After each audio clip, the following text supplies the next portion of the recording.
ahead and get started. Whew. Been a long day today. I'm gonna go ahead and disable that one.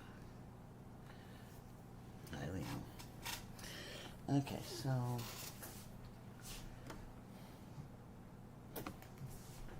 where's that sewing stuff? That is must be on the table.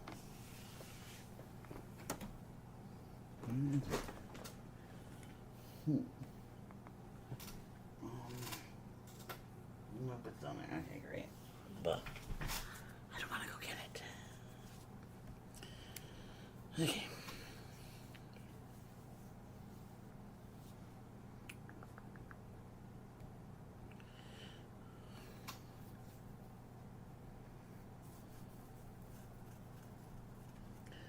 We'll do diapers first and then we'll do those because I need those snaps.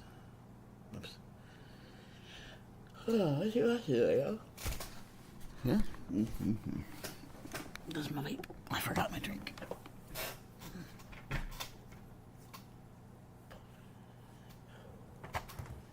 Okay.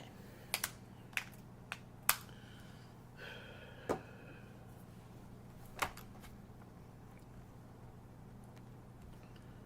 gonna go just look at what we got here. I don't know if it's gonna cause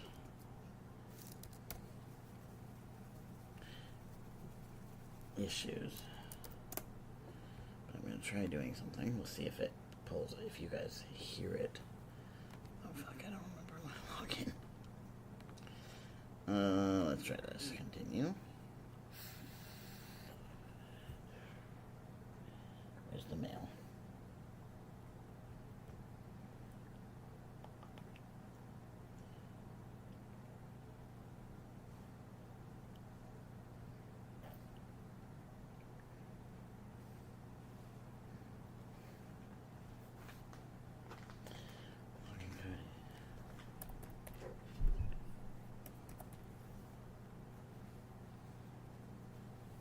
Is the right one. Okay, perfect. Okay, I gotta grab my little trash can. So I stopped throwing everything on the floor. It's now a mess on my floor from sewing last night.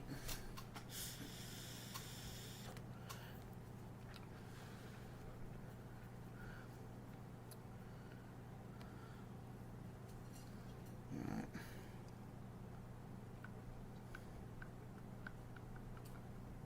There we go. All right.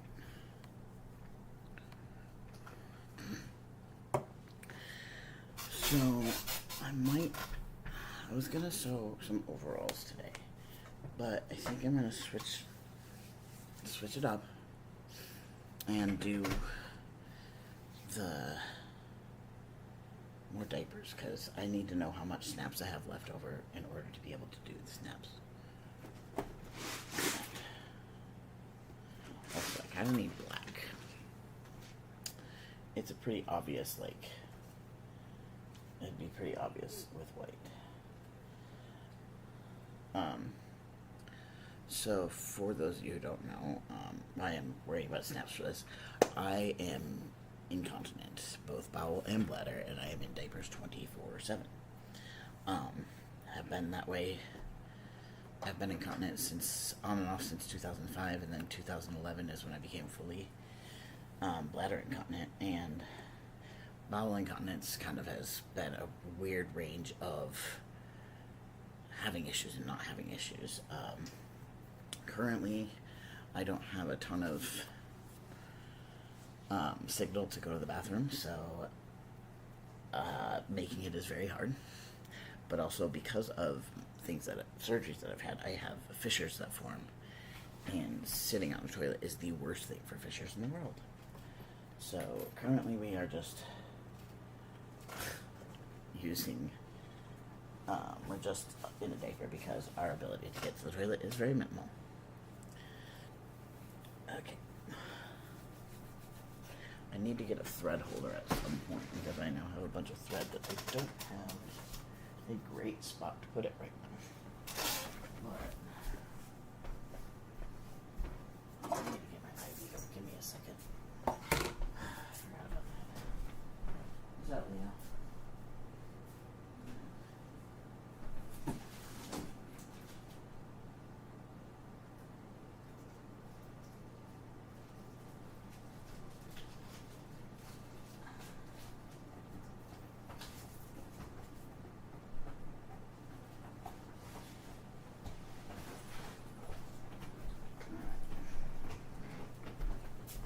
Green should be over here as well. Okay, here we go.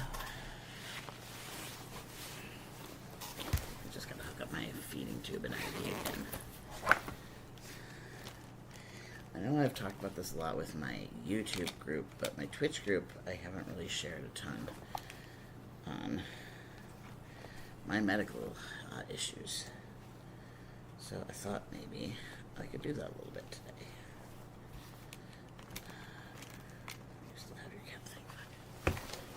Let's see where this is. I'm going to pull it out just so I can see it and everything.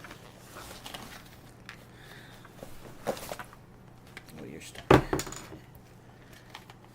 You are close to done. Not really, but sort of. This one is my IV.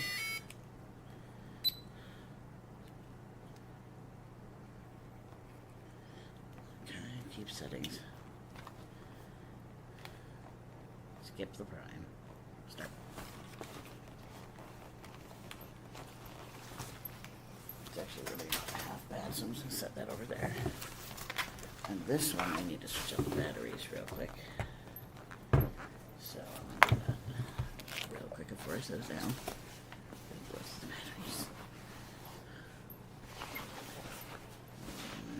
Where did I put the batteries? This is great.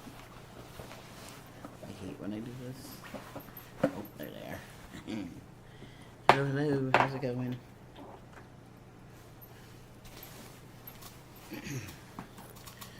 Alright, let me throw this in the garbage real quick. I need to replace batteries.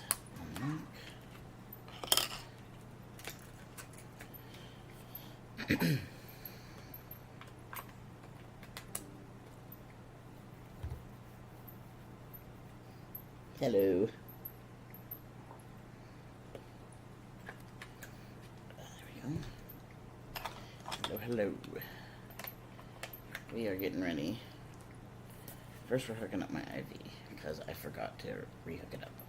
Those batteries need charging, so they're going to be there for now. There's going to be a loud beep, I'm sorry. Haven't seen me in forever? Yeah.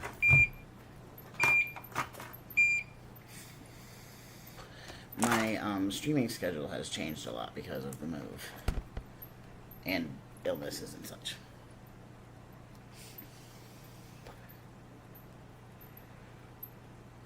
There we go. IV is also ready. I'm going to just go ahead and put this down right here because it's loud and annoying. I did take a pretty decent break from streaming for a while.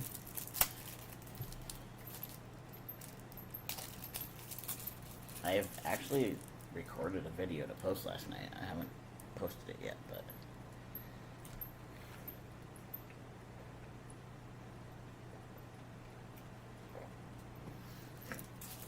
Okay, where's that drain? The drain's all over my house right now. So I've been in the middle of a pretty big gastroparesis flare, and my oral intake has been shit. But apparently it's enough that I can make. Why are we not draining? There we go. Because I ate brownies and was not happy about it. You do. Okay. I have a container. Here it is. I'm going to store my thread in here for now. So we're going to do some diapers tonight. I'm going to think I am going to go ahead and make a spool. I thought I had a big black spool of thread, but I don't, apparently.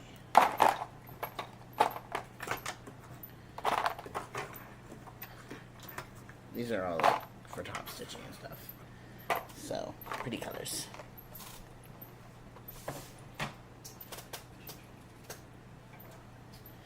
I have this, but the downside to this is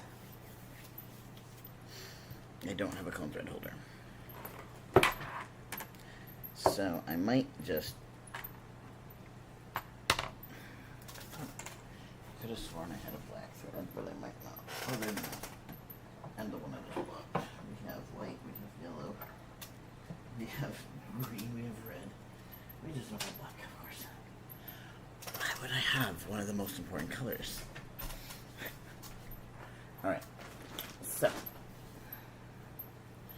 think we'll play around with the black and see how it works, because I am, although having a different color is kind of nice to be able to see it if mistakes are happening. If I get we're going to use white, that's okay.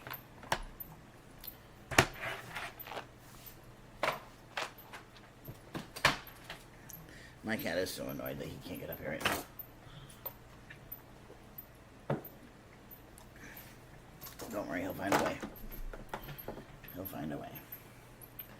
Alright. We're going to go ahead and do the thing. Oh, this one's all open and I have to fill it back. Way to go, cut. Anyway, how y'all doing?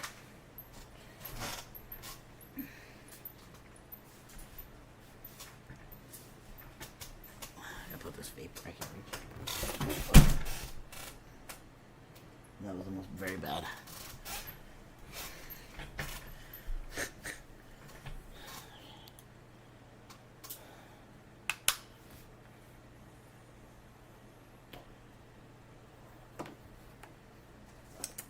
Sounds good.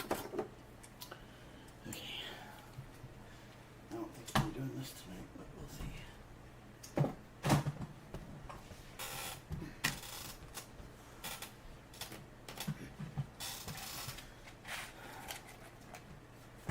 Got more covers to sew. Doing great. Doing okay. Depends on the day, but for now, okay. I ended up doing the 6-inch thing, I think.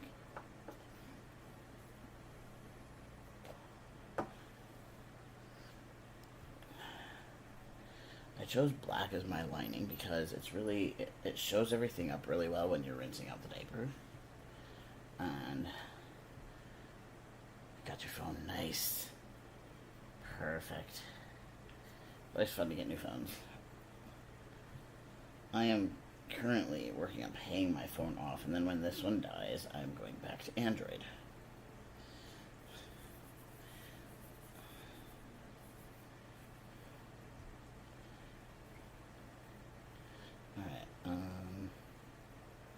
I'm going to go ahead and pin this at this point so that it's... don't fall off. So it doesn't do that. Because I need it even for marking things.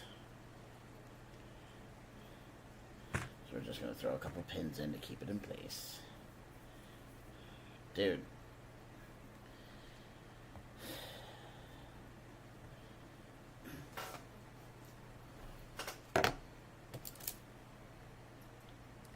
Kitty, kitty, what's up? My cat is very clingy tonight. Oh, you're putsy today. I wish there was a way to sew with my feet up. I mean, there technically is, but it's a pain in the ass. My machine can be operated without a foot pedal. I'm not well practiced.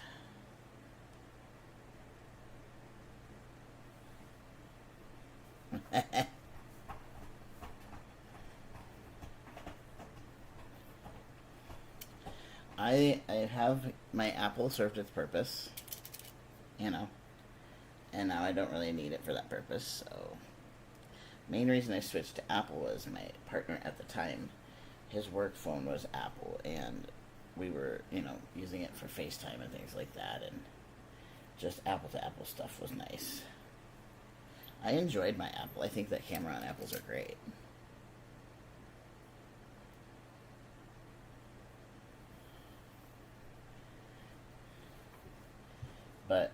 there's a lot about Apple that I don't like.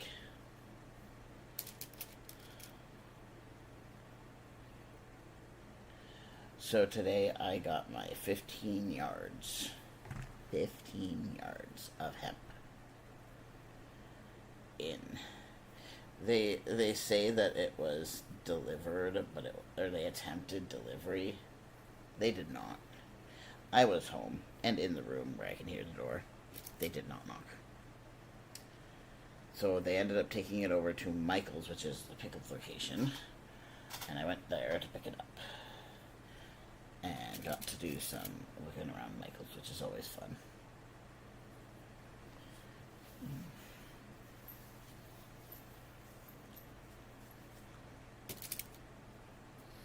Alright. I think that is... Where's my little measuring tape? I don't necessarily want to deal with the giant one all night. The giant one is great. Yeah. They do. And they're, like, I feel like apps cost more. Alright, I'm gonna try to play my music. Let's see if it comes through as that. I don't necessarily want you guys to be blasted out by my music.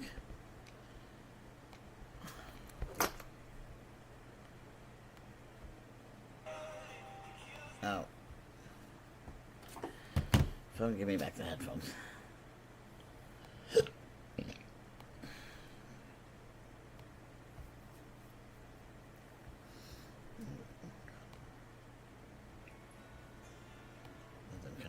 Minute. Come on, hurry up. There we go. Okay. I have no idea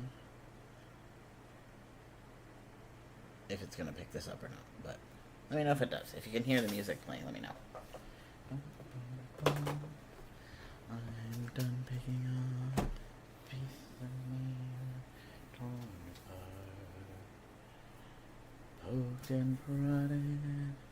Left on. Oh, where's my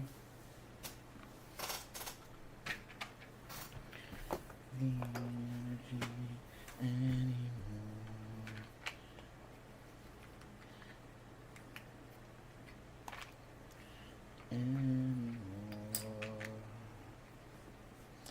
Oh, oh, oh.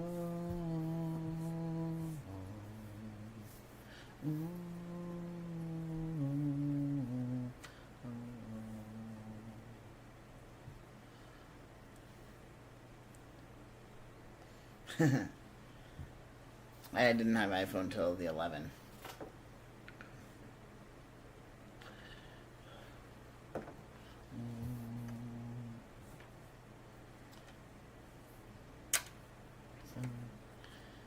Hey. Yes, I am live. For me, it is currently 1 a.m. So, those of you who don't know, I moved to Washington nearly a year ago. So, I had one person who was like, oh, that's why your stream times are different. Yeah, because I'm in Washington.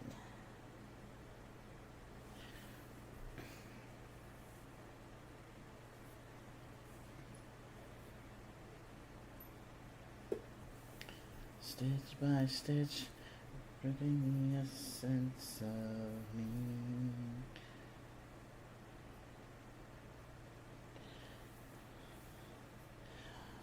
I need to share my mom's song for y'all. Beautiful or adorned, no longer fit to be seen. So my mom has recorded an album and is releasing it, I believe, in May. But she has released her first single. The next one comes out on the 20th. And then her album will come out, I think, in April or May, I forget. I have to look it up.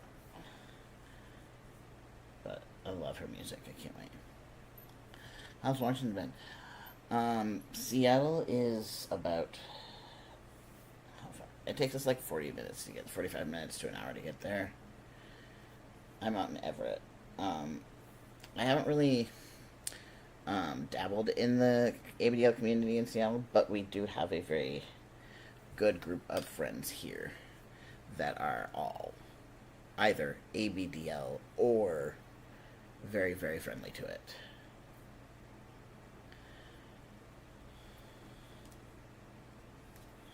Month 3 on estrogen. Nice. My partner is starting the process of starting estrogen. They just talked to their doctor about it, and they're going to get set up on a bunch of different things for it, so that's really cool. We just hit 2 years on testosterone for me. I was like, wait, it's T-Day. No, I did my shot really late this week. Okay.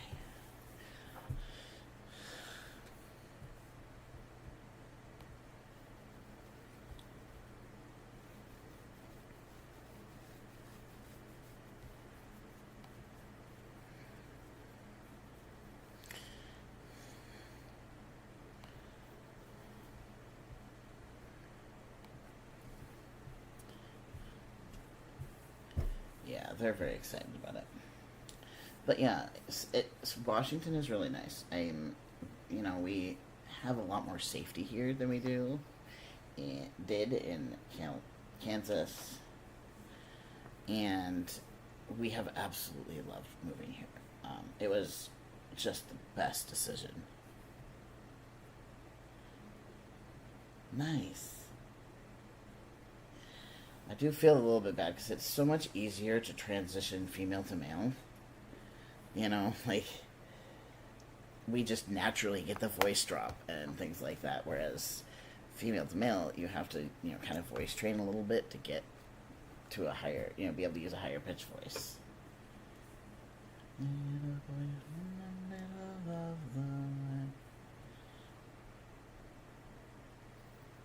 That's really cool. I'm still in the phase of trying to figure out what I am in that, like, we thought it was just a little side, and come to find out it's not just that I have some form of dissociative disorder. And so it's weird because so much of what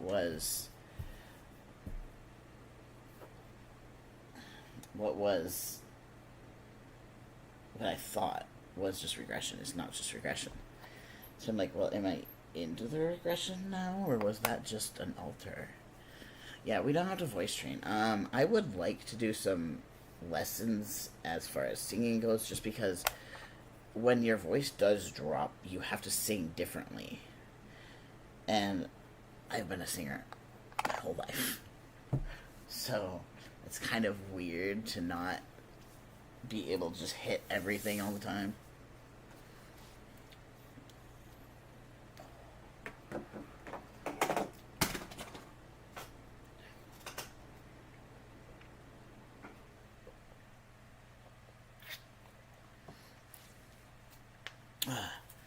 But yeah, we have, like, there's our household here, and that's currently my partner, 2 other people, and then we have a group of friends that their house has 5 people, and they're all within that community.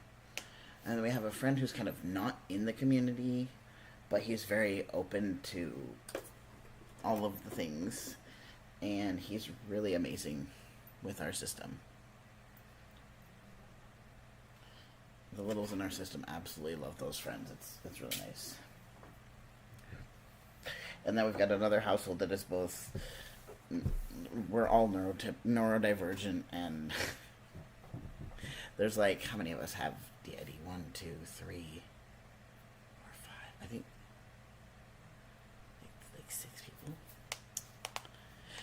Washington is expensive, but at the same time, like, my partner is working 39.5, so 40 hours a week, basically. And, like, our rent is $2,000 for a 2-bedroom here. And it's expensive.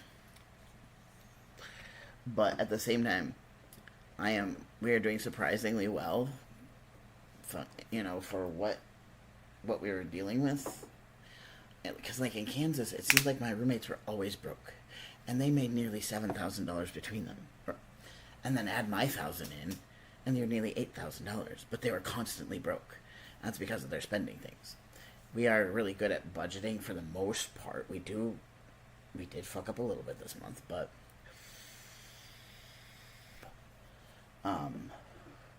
we're doing okay though. Between my disability and their income right now, we're doing okay. And like, we're not rolling in dough or anything, but we are also not we're not struggling really. We are able to split our rent payment. We use Flex. If any of you all have that option ever, I have a referral code I can give you, and we can both get a little bit off of our rent.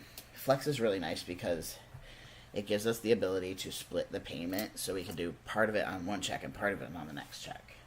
And that has saved our bacon so many times, because we don't have to put it in the savings account and pull it out all the time.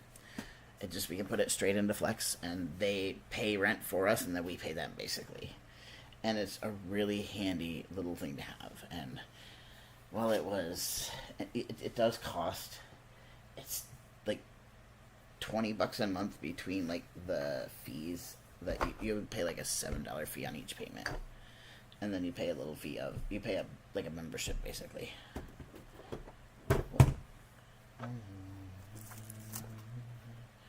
Amazing to have that community. Just imagining that one Toy Story meme, diapers everywhere.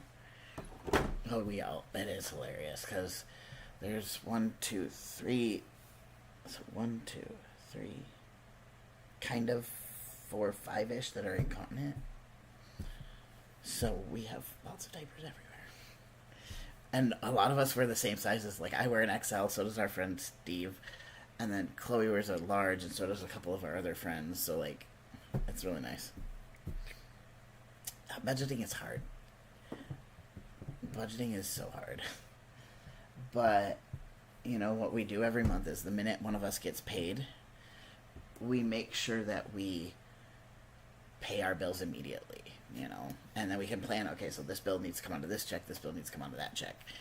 And we buy our groceries, and we budget for that. Like, we don't, like, okay, we can only spend this much. We just go off of, hey, we want to buy this thing. Do we have the funds to do so?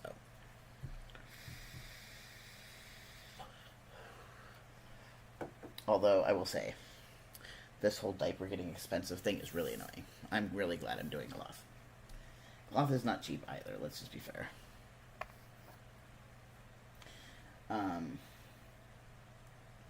Basically, to make the amount of cloth diapers that I need, I'm spending nearly $2,000, because I need, I'm big. Yeah, that's the hard part. I know a lot of people that are like that. I am at the large. I'm really wanting my weight to drop, because I'm at the edge of all the XLs, and the 2XLs are awful. Rears has a 2XL for their Dreamers, and they are horrid. They're basically an XL diaper, but they put a stretchy wing on it, and it's just awful. Yeah.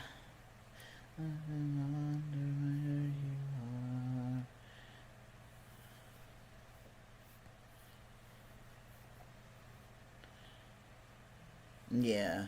Getting back to Rosa, we're kind of our roommates that we took on a couple months ago. They're really good friends of ours, and they quit job because of mental health purposes, and they were planning on moving out this way anyway.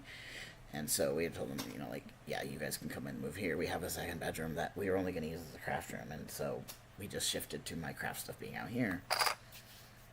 And, we told them, don't worry about shit. Like, when you guys get on your feet, that's okay. We aren't wanting to put an additional financial burden on them until they get under their feet.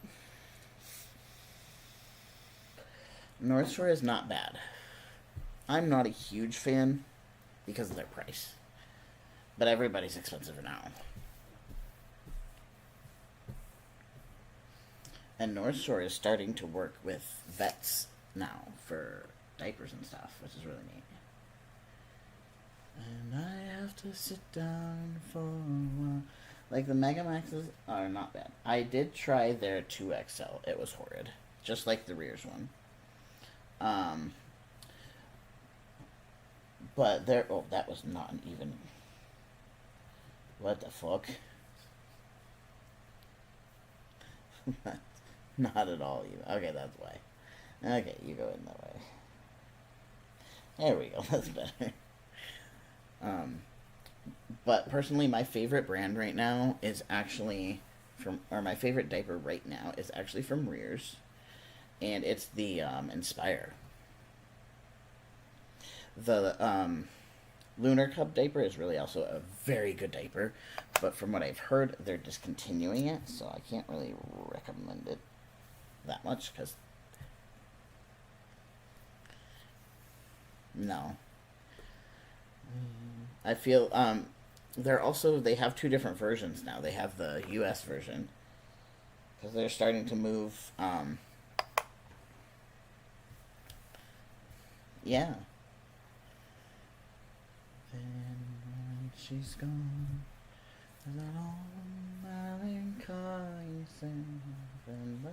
that one is way off. What did I do there?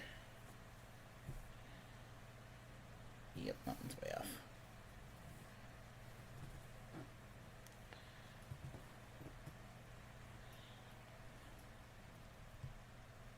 Yeah.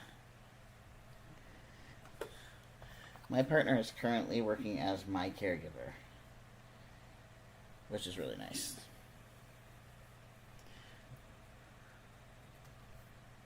It's nice until you have a little system member who's a butthead in. But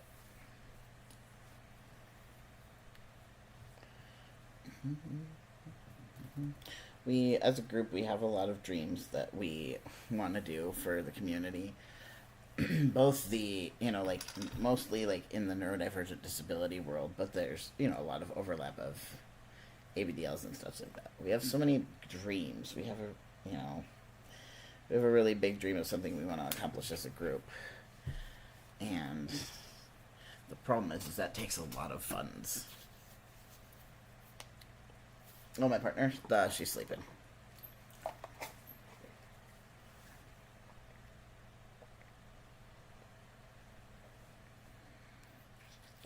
I am not a fan of ABU diapers. I've just never had good success with them. And now that they've changed their sizing, it's a bunch of bull. It drives me crazy.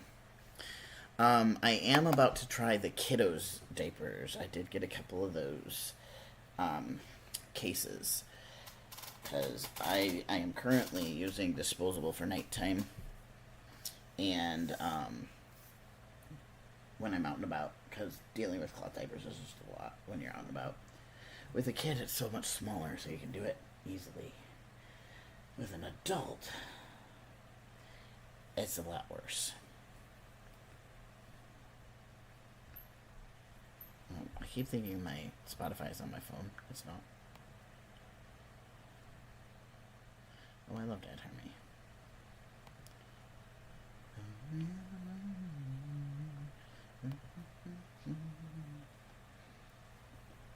It's going to require a lot of work. We are wanting to start like a group home type of deal for people that fall within that gap, like I did, where I needed help, but not enough for a group home, and insurance doesn't cover a group home, but, yeah,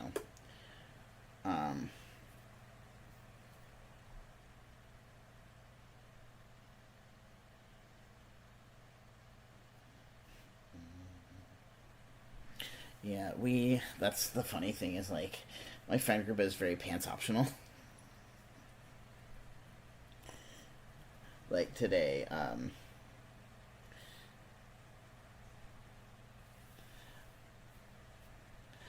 I love Spotify because it's a lot easier to just pick my songs. Kiddos, I have never tried, but I've had heard a lot of good things about them. I technically did try Kiddos years and years ago when ABU had the Owl one, and I liked that one, so I'm really excited to see what they're like. Um, so I have the Sea Life one coming, and then the Premium Nights, which basically looks like Sesame Street characters. But yeah, I use Spotify. I do pay for premium. We have a family plan because there's four of us in the house, and I pay for Spotify Premium, and then they pay for YouTube Premium. So we're able to add everybody in the house to that, and so it's really nice because I really wanted it because with my mom's music coming out, Spotify is so much easier, and it it's better than YouTube for the musicians. And without premium, you don't get to really. You can choose like a song, and then you have to play a playlist with that. And there's a few ads and stuff. So premium for the family plan is $22, and you can have 6 people. So it's really nice. The print looks. I have a friend here that had them, and I got to see them in person. I'm like, oh my god. She had the cloth version, and I don't use anything Velcro because it just doesn't work. I'm at the edge of fitting in those anyway, and so I have to have the adhesive so that it can stick off the landing zone if need be. You have 3 of the Pink Pampers style ones. Oh, nice.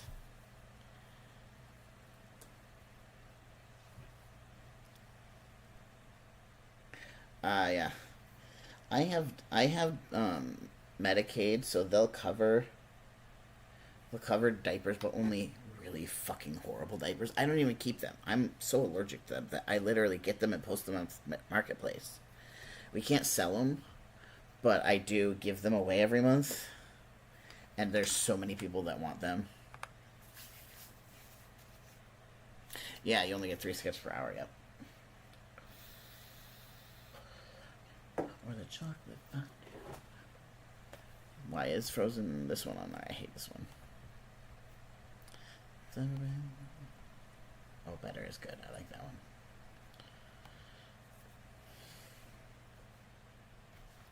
So yes, but if we are able to ever complete the plan that our group has, we will have completely wheelchair accessible ADA bathrooms with the changing table in them.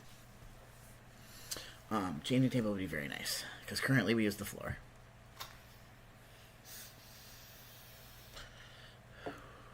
But I don't like this. I don't find the ones where it's like a full table and you have to change from the side. I don't find that very conducive to changing an adult. So what we would do is have one that like you could go in the middle and like you could go up in the middle of it. Hard to explain a little bit, I guess, but laugh a little louder. When I was trying to get Medicaid to cover mine, when I was having issues, they would only give me Prevail. Yep.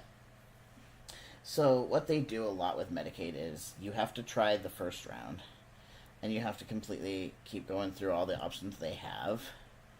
Sometimes you can get them up to the point where they will cover like a Tranquility diaper or something. There's been a few people in some states that I've seen get like Abena's covered. And I think North Shore does want to start working with some of the government stuff. I'm hopeful on that one. I currently am not able to change myself almost at all. Since like the last couple of years, I've just really kind of gone downhill a bit.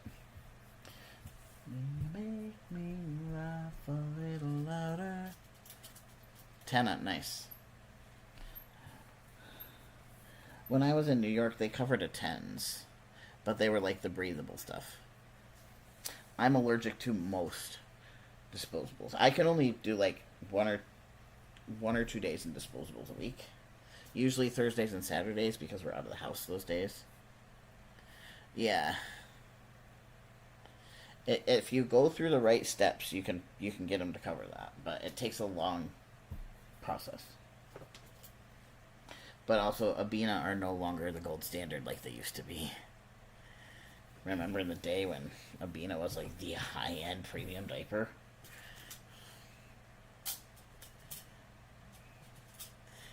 It's so crazy how far diapers have come in the last 10 years. Even the last 5.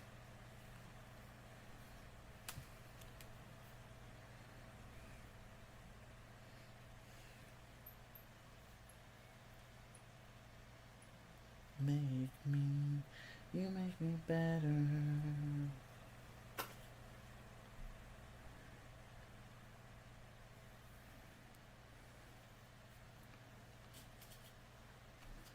I have so rarely used pins lately.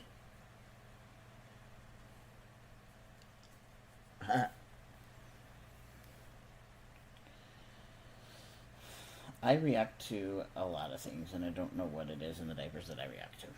But I know if I do cloth, we're a lot better off. Plus, with me, there are days where I'm pooping like 6 times a day. And going through 6 diapers a day is not conducive. Yeah. I am way above that range, so good nights are not an option. Pull-ups are not an option. I have to have a very high absorbency. Which is the other reason for cloth. Although I do use disposables at night right now because I'm in the process of making new cloth diapers because mine are all worn out. And they are not able to hold up to my nighttime. I also currently take a diuretic at night because I suck at taking it in the morning, so I pee all night long.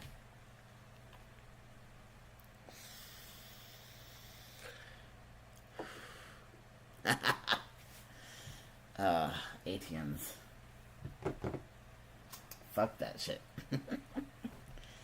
Alright, let's see. This is not one I have to... Some of these I have to sew a seam up the middle, so I'm trying to check out which ones that is. That's this one. Lay down.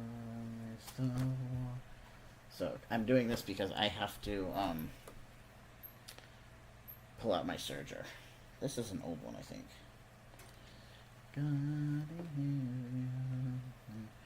This one gets done. This one gets done.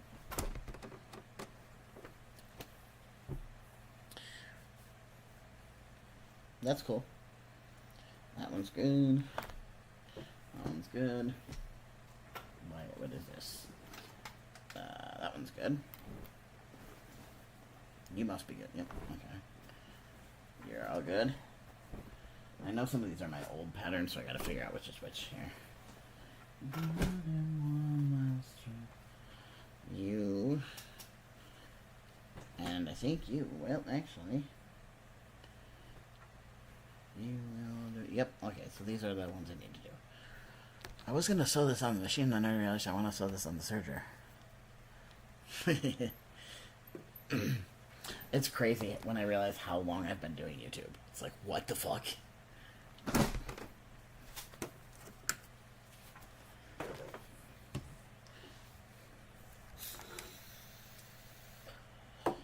Alright.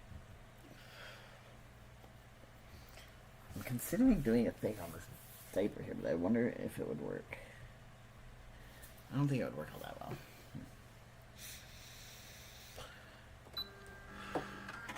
Yeah, it is good to have overlap. So long as the ABDL community respects, that incontinence is actually a medical problem that is not fun, it does well. Like, I may be, like, an ABDL, but I hate having bowel incontinence.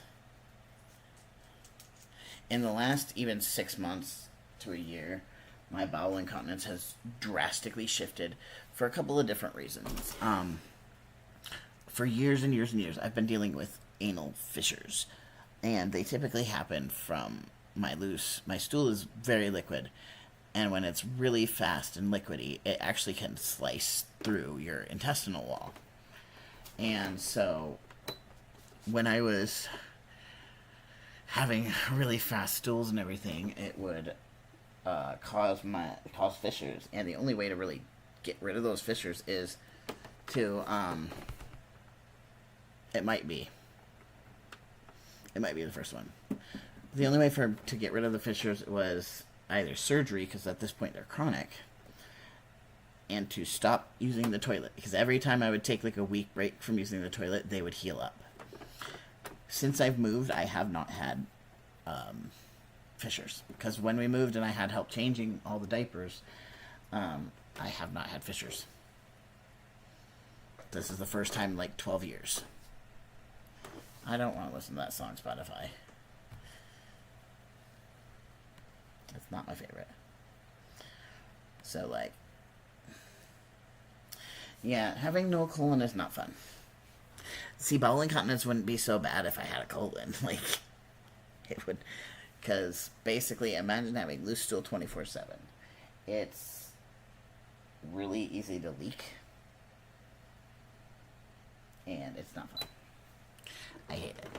But, you know, I do have the help, so I am thankful that I can stay off. Oh, I forgot one. I have only pinned one. I'm a ding-dong.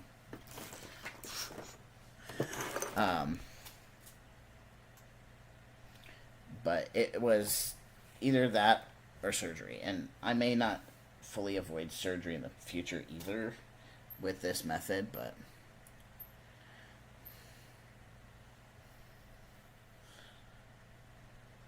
oh. So, the joys of YouTube, randomly unsubscribing people.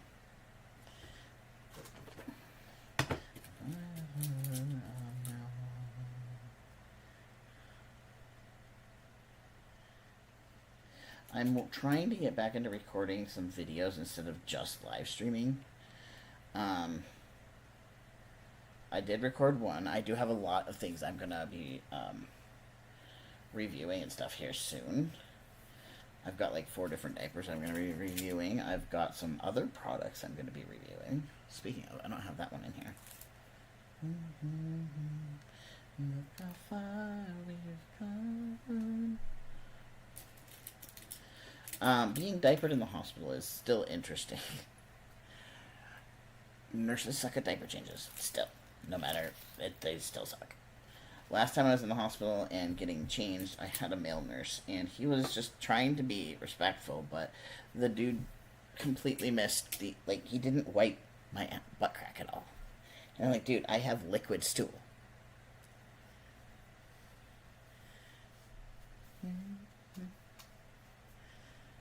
And they leave me. I had to get up, even though I shouldn't have been. I have not had any problems with the incontinence, especially because of my POTS. Like, I am typically... They like to put a bed alarm on me because of my POTS, and I kind of, at this point, know I can refuse it, because I am not going to just get up and walk around if I'm feeling like I'm going to pass out. But, I've only ever had one aide at the hospital be like, you're too young for diapers, you're too old for diapers, like, blah, blah, blah, blah. And her partner that was working with her that day was like, you need to shut up. That's rude. I've had a really good experience as far as how they handle it. I've actually had some, nurses make comments on, like, when I was wearing the blue camis from Tykables and stuff, they were like, these are so cool. Like, we've never seen anything like this. You know, and if they make comments on, like, the baby prints or something like that, I try not to wear those at the hospital just because I just am not going to unless I have to. But,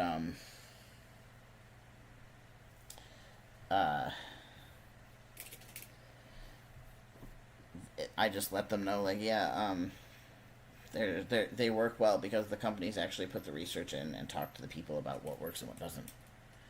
Yeah.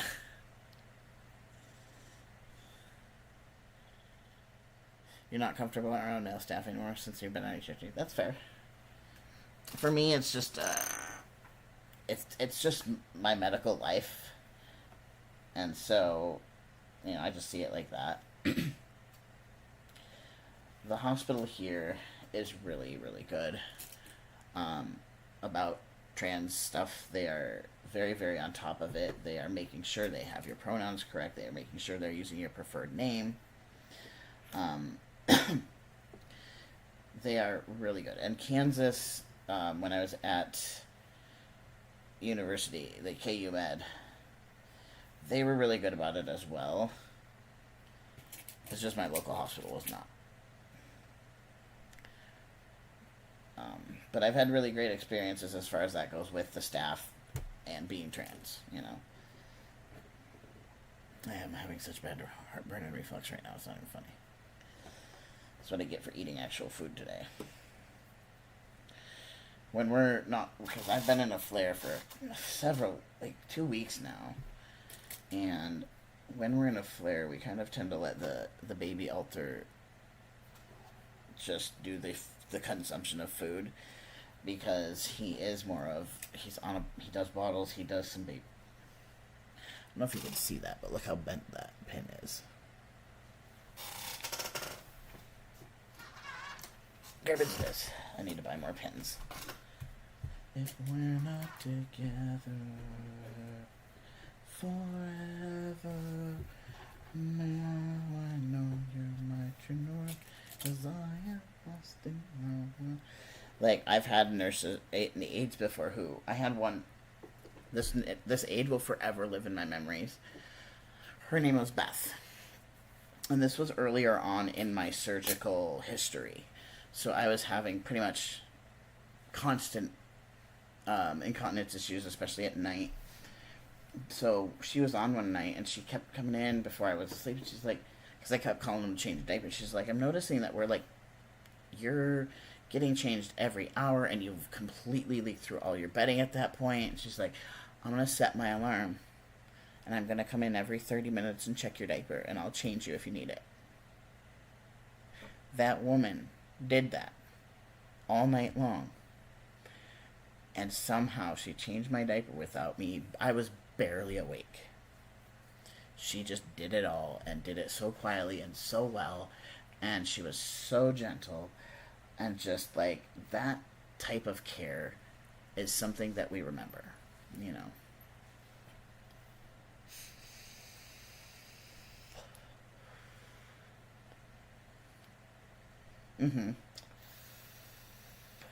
Like here, my partner, they have one of the insurances that's not as LGBTQ friendly type of deal.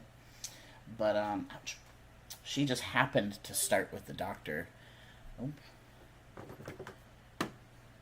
That was my partner. Or was that me? Why did my thing... Oh, it didn't. She did. Okay. Lay my head back down.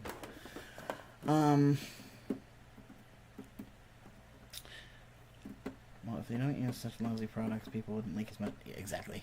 But that's the thing with, like, nursing homes and hospitals. They are supposed to check diapers every 2 hours. They're supposed to change diapers minimum or maximum of every 4 hours. So that's like 1 to 2 Ps maybe. But when you have a giant bladder like me, I was pissing through everything all the time. So, yeah. I bring my own products just because it's better. You were told baby food might be gentle. It might be, yes.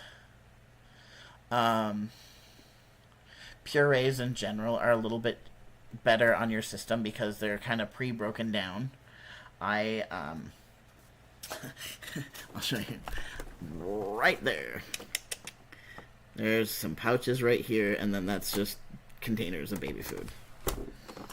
I only like the fruits and some of the veggies. Like, I'll do sweet potatoes and squash and some pumpkin.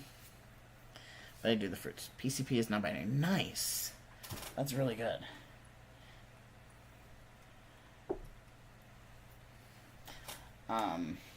My therapist back in Kansas was non-binary. So that was really cool.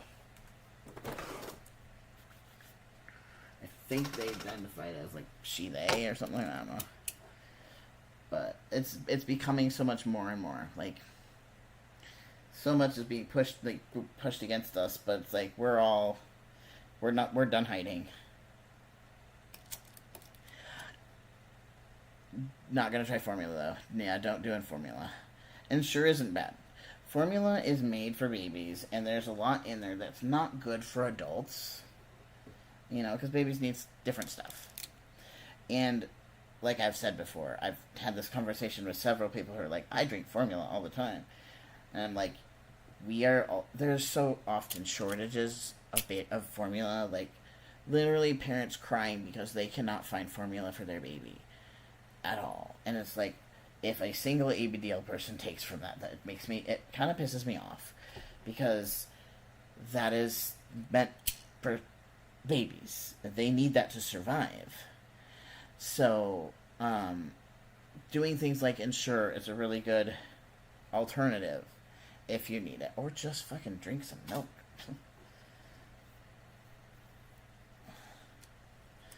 They helped me get on Lexapro a few years ago, and it's been bad things. Yeah, I am on Seroquel for anxiety, but I want to switch to something different. I don't need an antidepressant with it. I just need anxiety meds. And I don't like being completely sedated all the time.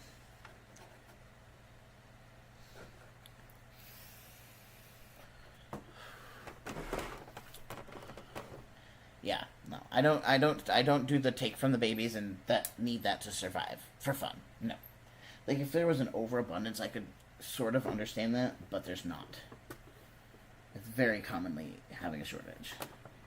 The lengths that I will go to, the distance in. Oh, green bean is horrible. I hate green bean. Almond milk, yep. Yeah. Oh, Honey Nut Cheerios. I love Honey Nut Cheerios. For a bottle, though, I either do chocolate almond milk or I do regular almond milk with a little bit of honey and a little bit of cinnamon. You can also do vanilla in there, and it's really good.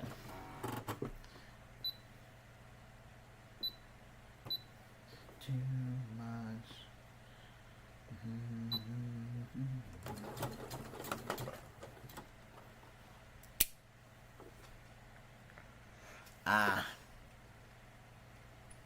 Well, with Spyro, it can make your potassium high. Yeah. I'm basically on formula because of my feeding tube. It's gross, though, because it's pea protein. I have it all plant-based, and it smells horrible. I hate peas in the first place, so it's just like, ugh. So bad. Oh, I think I need to switch needles. Yes, I do. Okay. That one is skipping stitches like crazy, which means it's Angie. When I heard you laughing, I thought that I heard you sing. Uh-huh. Speaking of, the meds that make me have dry mouth really bad are my antihistamines. And I'm on so many of them. And my muscle relaxer is horrible. So I need to switch muscle relaxers because I'm actually reacting in a very not great way.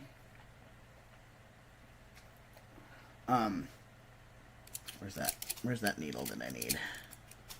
That's me in the spotlight, losing my religion. Yeah. I've done that. It's not my favorite. I don't know if this is a... Are you ballpoint? I don't know what these are, and it's driving me crazy. When I heard you laughing, thought that I heard you sing. I think I thought I saw you cry.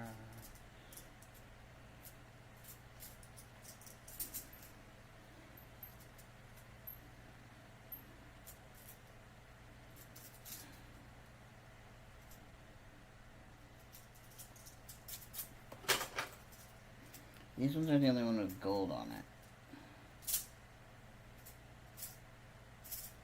Do they all have gold? I need to get more ballpoint needles. Are they all gold, or is it just that one? There's a couple, I think, of gold ones. Okay. That's what you're in here with, aren't you? No, you're a different one. Okay. I'm going to try this one then. Yep. I was on Lexapro for years. Alright, I'm going to try that one then, because it seems to be the right one. And of course, my screwdriver is on the floor somewhere.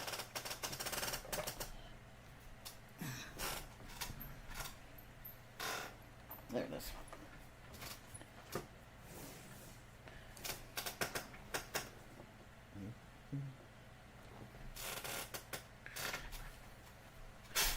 Wait, I missed the one before that. What was that message? Hang on.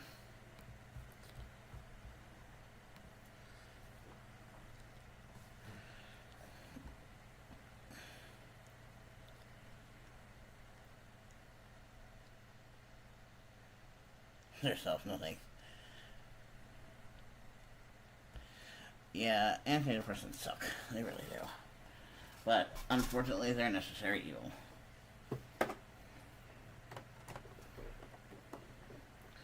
My partner is on Lexapro as well and really is doing well. I don't remember what size needle this is.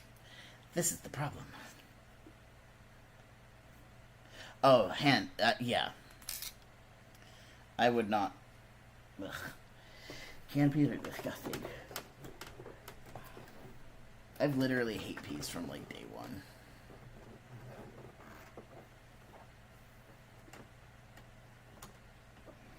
You can dance, you can jive, having the time of your life.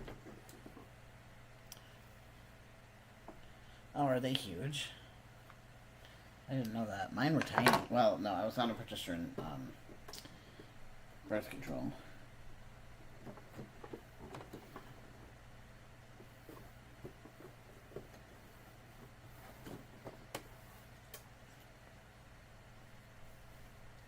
Alright, round two.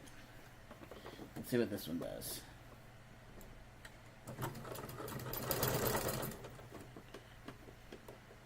You're for a day meal.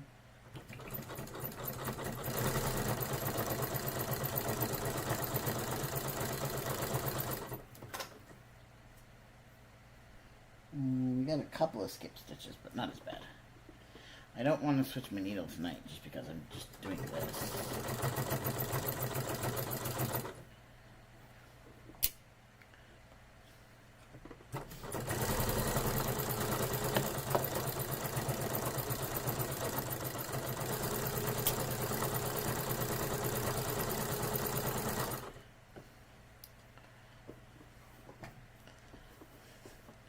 Yeah. My sister and I were talking about the state of the world the other day. My sister wrote a wonderful song. If I can get her to put it on like TikTok or YouTube or something, I'm going to share it. She wrote a wonderful political song. It's amazing. She's starting to write songs, and I love it.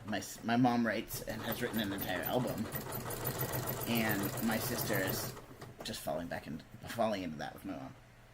I don't know if I've kind of really updated on that in a while, but my siblings have been,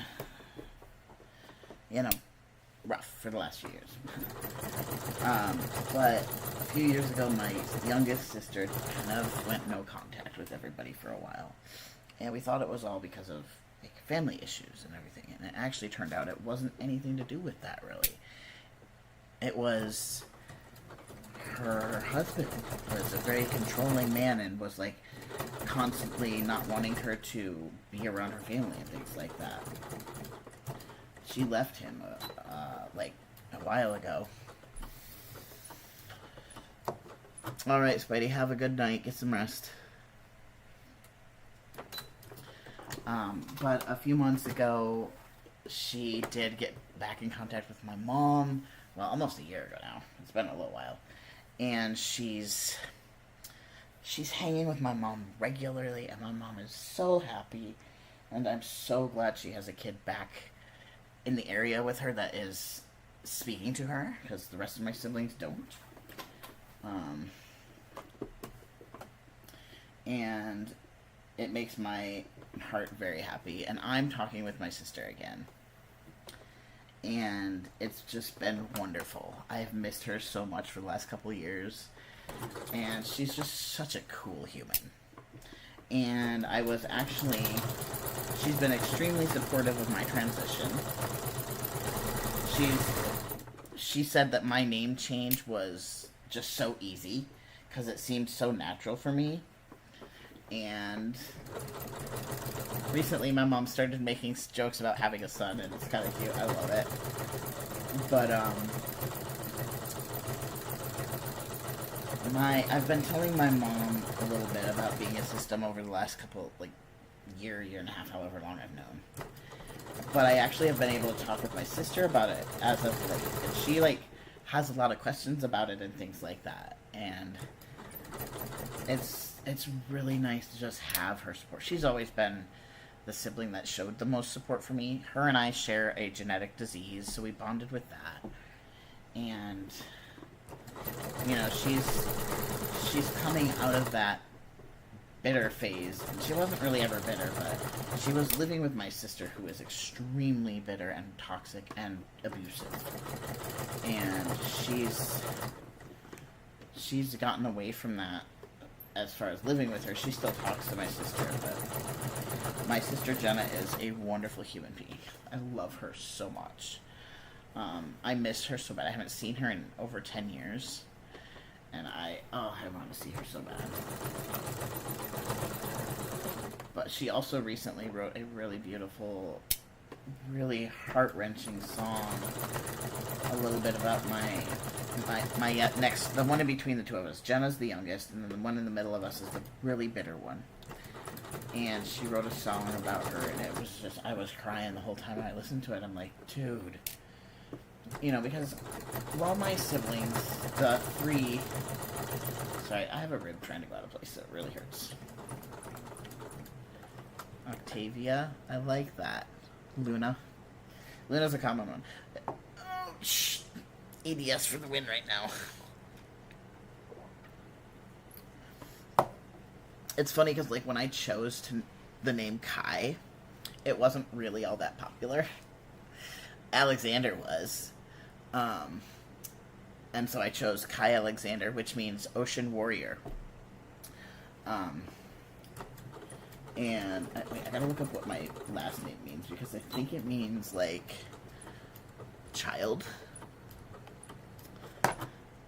Which is kind of fitting. But I chose my name based on the meaning, and then all of a sudden Kai just became the name.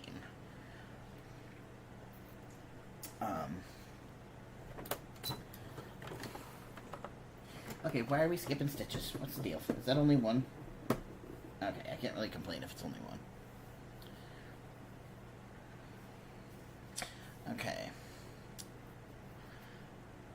I think I'm just gonna fold that over instead of stitch it down like I did last time. Oh my god, I need that rib to go back into place. My heart broke it here. Okay, is there anything I can put my foot up on over here? Because I need my foot up. No. There, that's a little better. Okay, Tube, you need to be doing your job. The reflux is real, and I just poked my boob.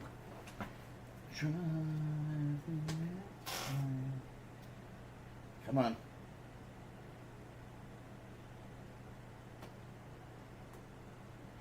There's enough in there. You should be fine. There you go. Oh, thank you.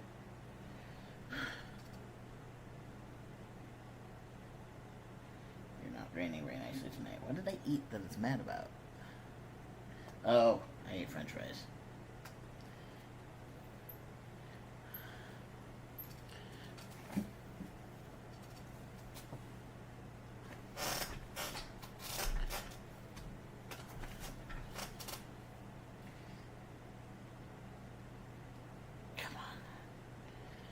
Make me have to flush you.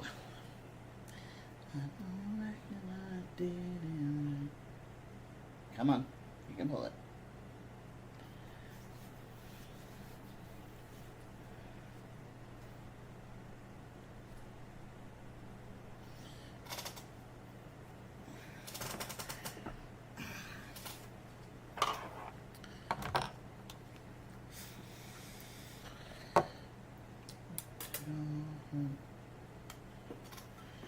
Now that I love being officially through the name change stuff. The last thing that I'm doing, I need to call my bank actually and do that one. So I need to do the bank still, and I need to do my Medicaid. Leslie Shea. That's where that's from. I've been watching Chicago Med, or I have. I need to catch up, I think, but I haven't watched Chicago Fire much yet.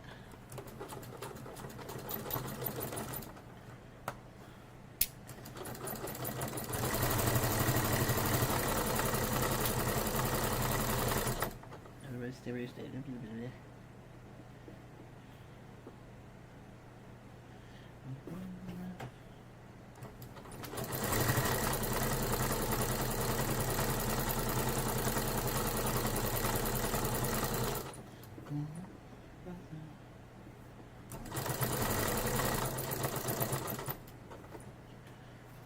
Just barely in my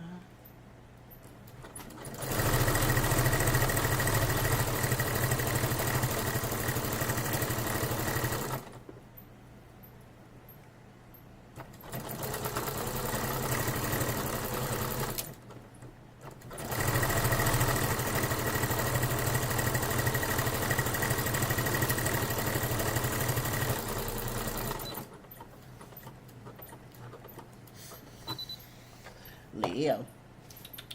You sitting in my hoodie? You see people away? Dad, it's bedtime. Why aren't you in bed? I don't go to bed till like 4.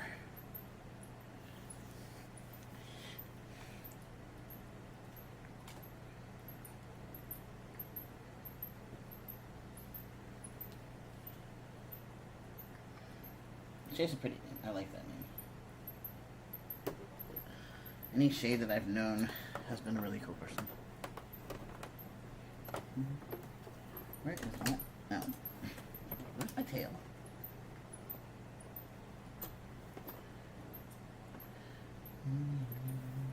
Music boxes have within melodies they carry with them. Once they open, music fills the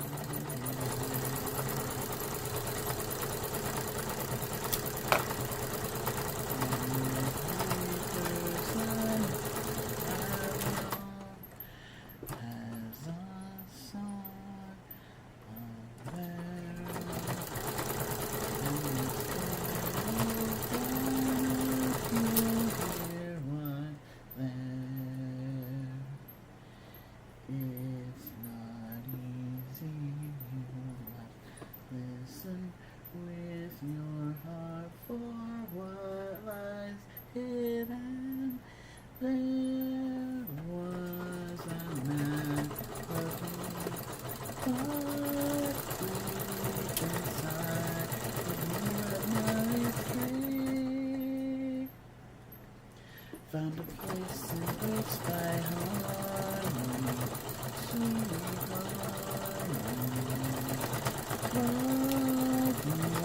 more than anything, teaches our hearts to sing.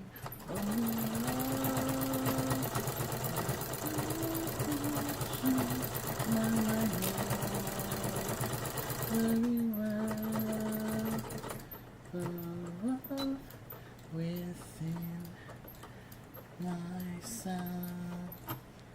Big bag of nuggies are like $10. Yep.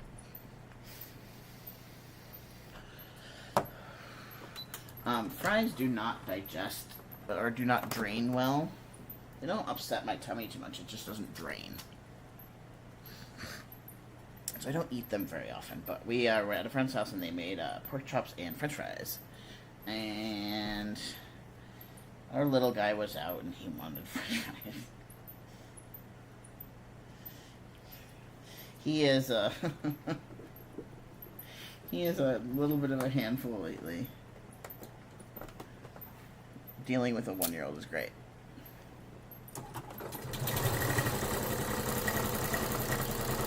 He just utterly threw a tantrum a little bit ago and bit our partner. Like, dude.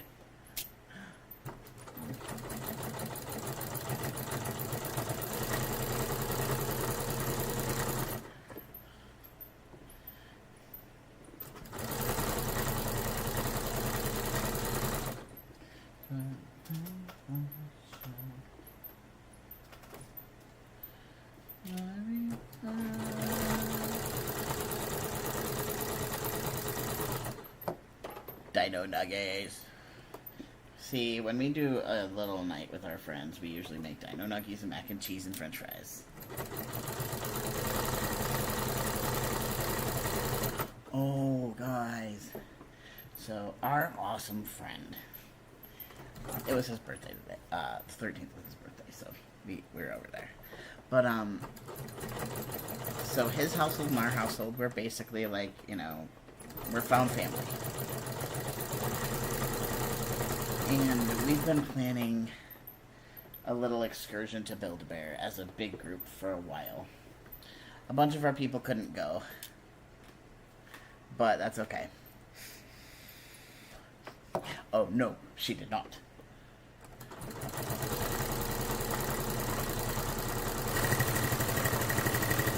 He can bite hard. He's a little bit of a biter. He's one. What do you expect? It's really interesting because, like, oh, I almost forgot to do that. Like, it is so weird sharing your brain with a baby, like an actual baby, not just like a little.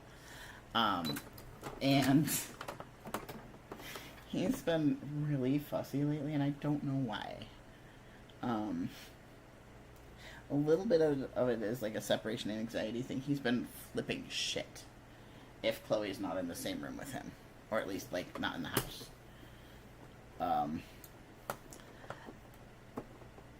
Yes. Okay, I don't like this song. What are we listening to? Oh, wait, this is Mamma Mia, isn't it? Okay. It's not my favorite. So he's got a lot of separation anxiety, and he just, the other day, like 2 weeks ago, so not last Saturday, Saturday before that, we were over at our friend's house. We do a game called Seventh Seas, which is sort of, kind of like D&D, but different rules and stuff like that. It's a tabletop roleplay, though, or roleplay game. Very similar to D&D. When we're over there for that, my kiddos love to be out. They think it's story time. They just love to listen. They usually fall asleep, though. They love to listen to everybody play. And Chloe went out for like a 5-minute, or went out for a walk and didn't tell us. Or, not didn't tell us. She went out for a walk while Owen was out front. And he literally just completely melted down. Hyperventilating, tears streaming, like, they had to call. No, Diana, I'm not. But they had to call Chloe to have her come back, because he wouldn't calm down. And none of them knew what to do. They're like, what works with him? And I'm like, just pull him over to you and give him a cuddle to tell her she'll be back in a minute. Just like you would with any other kid. No, Diana, I'm not a teacher, but I have, I have a dissociative disorder, like DID type of thing. It's not DID specifically, I don't think. But, I have headmates. And we have a little one. We have several little ones, but...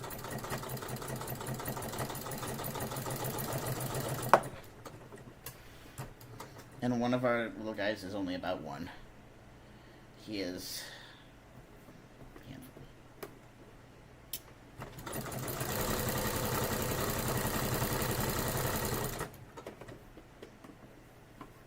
So DID is dissociative identity disorder. Basically, it happens from trauma at a very early age.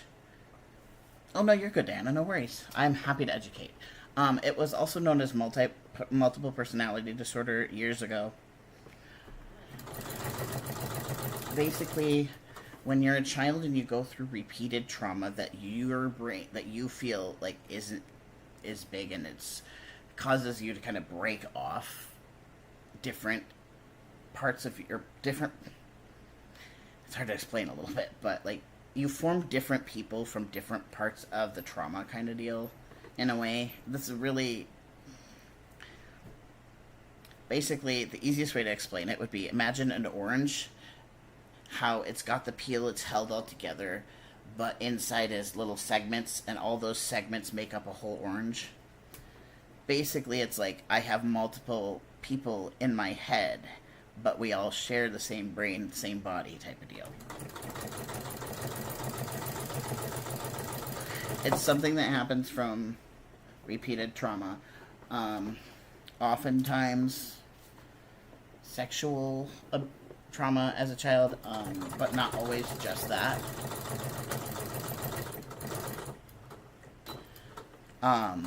So, basically, some of they're called alters, the different people. And some of them, for us, are young children. And some of them are adults. Some of them are like teenager age.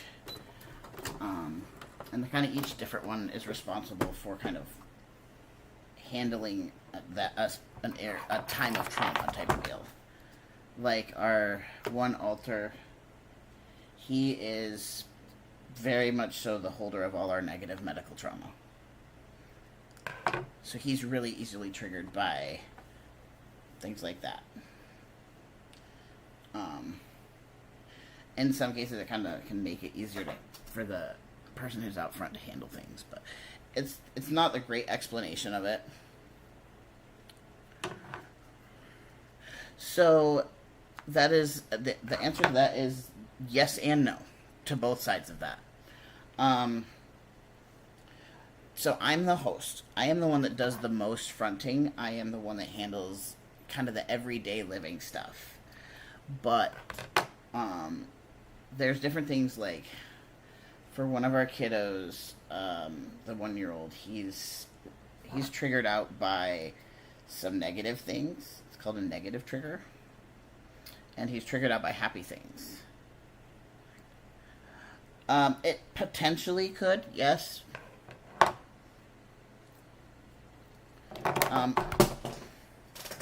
We kind of have a rule of thumb that the little ones don't do streaming.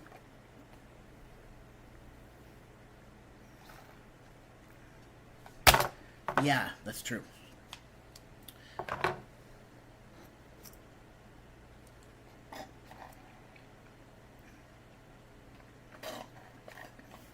It is not. It is not. I haven't even watched Split. And I can tell you from what I have seen of it, it's a horrible explanation of it. So there's a lot of times when you have DID, there's a lot of different parts that are played. Like, you'll often have the protector, and that person is often around when there's, like, the system as a whole feels unsafe or something. Or a specific alter feels unsafe, something like that. They kind of are the protector. There's also, like, persecutors, which are kind of, they're a little bit more negative, but the media always makes it out like they're going to come out and kill people. They're persecutors. They're going to hurt everybody. That's not the case. Persecutors are there to persecute the system, not other people. Because for them, if I hurt the system, that means other people can't hurt them type of deal. So it's definitely not a good explanation. I think the thing that best portrays DID, and they didn't even mean to, is Sense8 on Netflix, the Netflix show that they never finished, which I wish they would have. That show was so good. That's kind of more what it, like, that's the easiest explanation of what it feels like in a way. I will say one of our other alters, Cam, he's kind of like our emotional protector stability guy. And he has been out for streams before.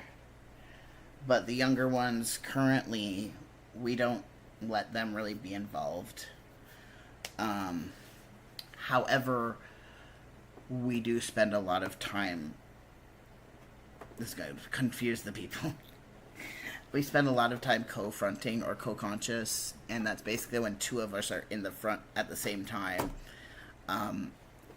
At times, we can kind of really flip-flop back and forth on who's doing what.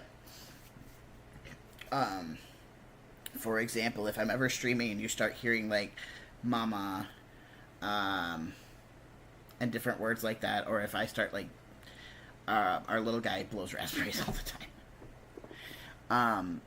But he's often co-front with whoever's out.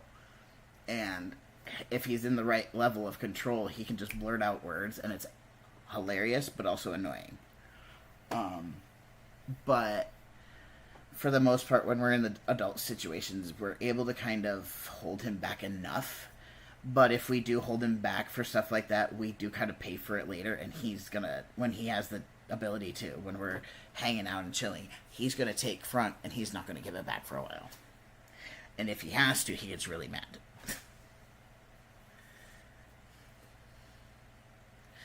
DID has been something that absolutely fascinated me when I learned about it in psychology classes. I never even imagined that I had DID. I do feel like some of the people in the ABDL community, like, I always thought that there was a overlap of DID and, like, regression that happens.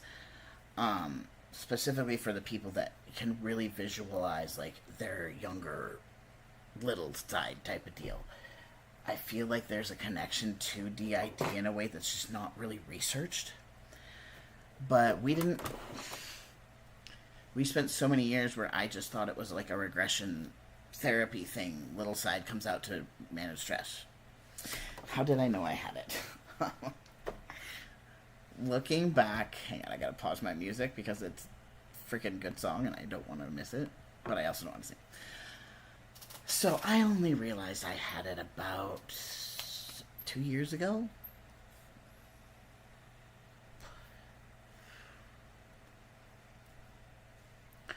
Okay, let me look at this real quick. How do you know if you find out you had it? So our little guy, I think I've shared his name on here before, but our little guy Owen, he is an absolute stinker. So I've known about him for years, except for I didn't think it was a whole different person. I just thought I was using regression as a form of stress relief in therapy. I thought it was just like a younger version of me. We actually he didn't have his own name at that, well, he did, but we kept calling him Little Kai, basically. He hated it. So I've been able to, like, see him, like, for years and years and years, and honestly, looking back into my childhood, we can see it now. I just was not clued into what it was.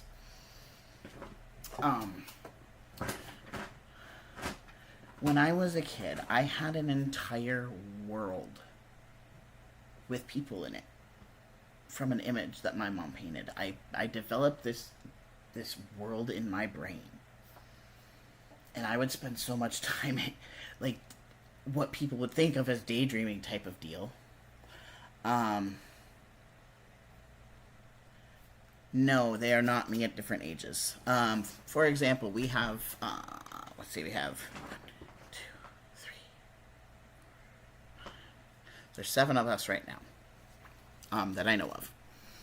And so we've got, like, Nadine. She is there. Yep, counting me. There's 7 of us. There's, like, Nadine. Then we have Cam, who is... inside looks really, really different from what I look like. Inside, I looked a lot different to myself as well. Inside, I am very male. Inside, I am only like 23. um, but no, we have a lot of different things. One of our altars was, um, pardon me if I cry about this one, because this one was formed from an experience with a very wonderful human. My body is 39. I'm not, like, the body is 39. We're not 24. Inside I am. But our little girl, Charlie, was formed through a bond that I had with my uncle. He was a wonderful person. I loved him so dearly. He and I were incredibly close. And little Charlie came about when he died, kind of as a way to help me cope through his death. I don't think I've ever had anybody that close to me die. And I was so distraught. I couldn't go back for the funeral or anything like that. Like, my uncle and I were so close. He was one of the only men in my life that was really, truly supportive. And so, when he died, she came about. And this precious, wonderful little girl in our head looks just like him. When, like, she's got curly dark black hair like he did. She's got those big blue eyes. This little girl is always smiling, unless we're kind of processing grief. Diana, I have thought about them, drawing them. I've kind of drawn Owen in a way. But it's so hard to get on paper what they look like, you know. But I have kind of drawn Owen a little bit. But, you know, she came about from the grief of losing my uncle a few years ago. His anniversary is on, I believe, May 2nd or May 1st, something like that. And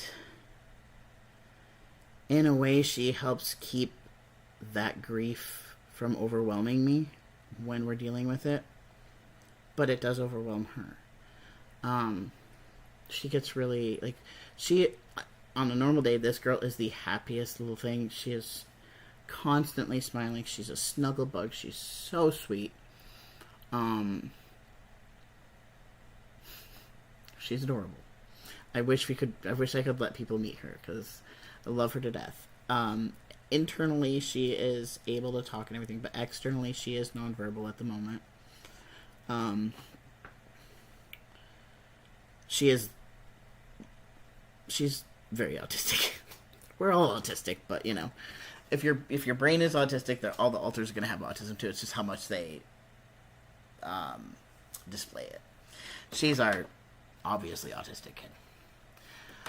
But, like, our other little guy,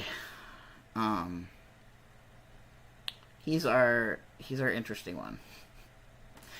And so, like, back to how'd I know? I've always had the ability to see the baby in my head. And talk to him, converse with him. Back before we really knew what was going on and we were at a safe point to actually explore it, he went through some trauma with my ex and his wife. They caused a lot of trauma with us, specifically him and our little other guy, Tommy. But there was a situation that went on, and he put up a wall in our head, in our inner world, and he went behind it. He wouldn't come out for the longest time. And so, like, I never really realized that this was just a completely other person. I just thought it was another version of me. And as time went on, and I started exploring things more and more, and my current partner and I was at a point where I was struggling, and I'm like, my little side wants to be out constantly. It's like literally always fighting that side for control. I need to not be just randomly regressing, blah, blah, blah, blah. And I had toyed with the idea of that particular situation being a possibility of DID, but not the typical DID. And so at one point we're like, okay, well, let's allow him the individuality to be a separate person. Let's think of him as a completely, like, let's let him be separate. And at that point he started to fucking flourish. He turned into this adorable, bouncy, happy baby. You know, he's a 1-year-old, so he's, that comes along with it a little bit. But he suddenly was safe. And he started coming out, and he was enjoying it. He wasn't fussy. He was just so happy and relaxed. Moving to Washington was the best thing for my alters, especially the littles. They were not feeling safe in the house we were in previously due to trauma that was happening.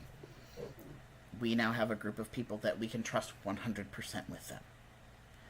I'm perfectly, I trust my friends that if we're over there and my partner's not there, that they will just kick in and take care of the baby if he comes out. And so, as we started allowing for him to exist as his own identity, I suddenly had another person show up in my head. And I was like, okay.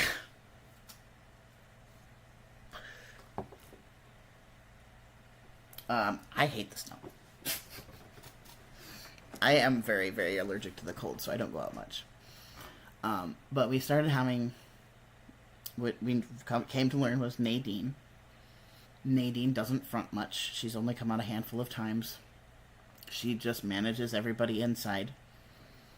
She's kind of the mom of us all. Yes, we are all physically allergic to it, unfortunately. And plus, where we are in Washington, it's snowing, but it's not sticking. So, there was a little bit this morning, but it's gone now.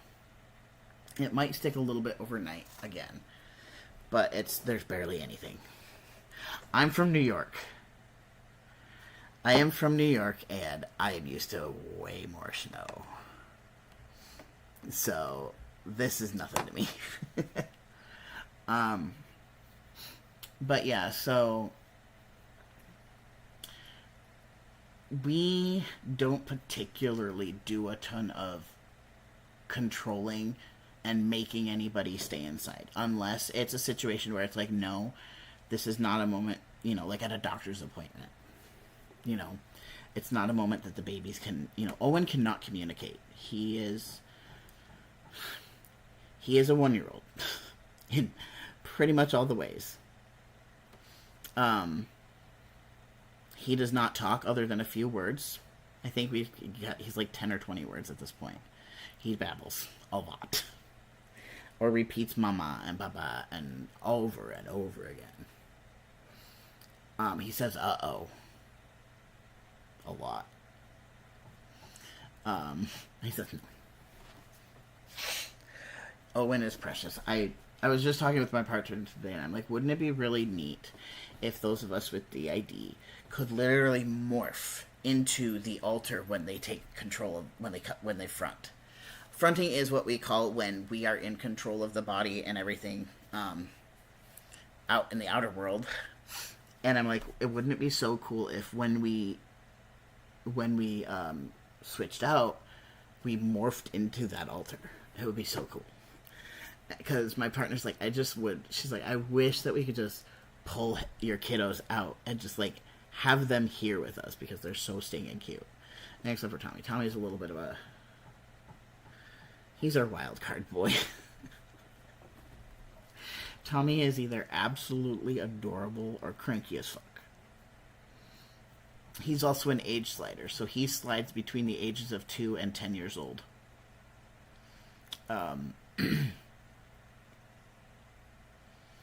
He holds the most of our medical trauma. He holds a lot of the other negative trauma too, but the medical is his main thing. He has a trauma holder for all that medical stuff, so he's got a lot of for example, he's got a lot of behavior issues when it comes to, like,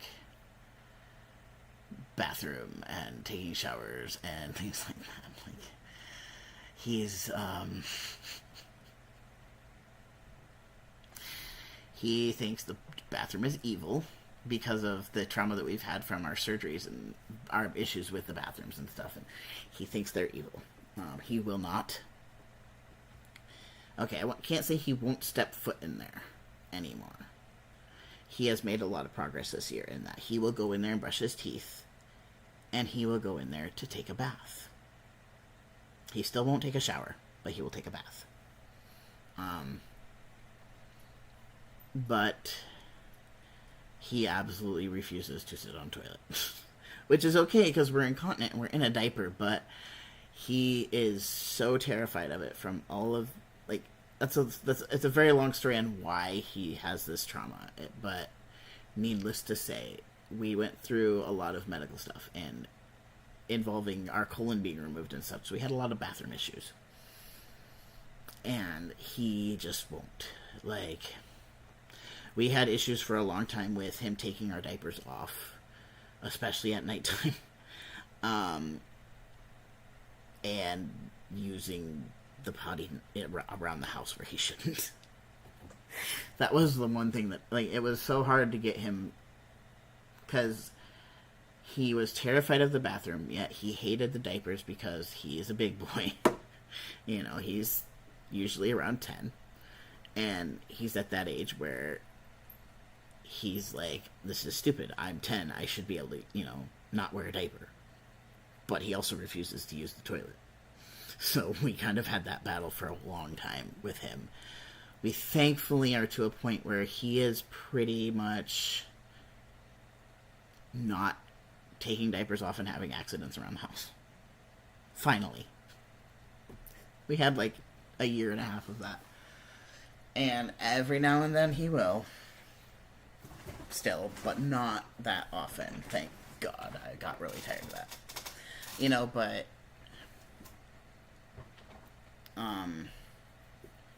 and this is where it's so interesting. It's like he's very much so not me, you know. Tommy is our handful. Owen is just our sweet, cute little boy. Well, I can't say that, but he is a 1-year-old. He gets fussy. He gets cranky. Charlie is our sweet, cuddly, wonderful being. She is just utter joy. Yeah. That's what he would do. Exactly what he would do. We did actually have to... We have had talks with him before. We're like, you can't just do that. You have to make it so it's clean upable. Because there was a couple times he took off diaper. Because he doesn't think that he's incontinent. He thinks he knows how to go to the bathroom on the toilet and can hold it and all that. He can't. We have no bladder nerves left. He can't feel it. So there's been several times where accidents happened. And he would, like, do it, but then he'd feel horrible about it, you know? And he'd be like, oh, no, I'm going to get in trouble. I did the thing. You know? So... sometimes. Yes. When I'm not out front, yes, we are in the inner world. I need to think. We need several of these here. When we're not out front, yes, we are in the inner world. Sometimes, with me, it's hard to remember a little bit what I do in there. So, a lot of times at night, the two boys are our primary fronters because the 3 youngest sleep the best. In a way, it's like a vivid dream, but also not. It doesn't feel like a dream. At least to me. Maybe it does to some other people, but no, when I'm in there, we actually, our inner world, we decided to be set up like a house. So that we kind of all live in there as a family in a way. All of us have our own spaces, but we have, like, common areas and stuff.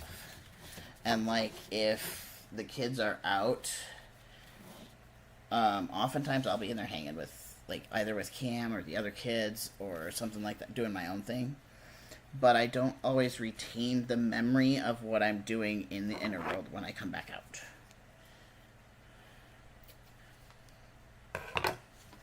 Like, when I'm out front, I don't remember I cannot picture exactly what our inner world is. Hope I'm not being rude, but it sounds like it's like living in a story with different people. It kind of is a little bit. It's so weird.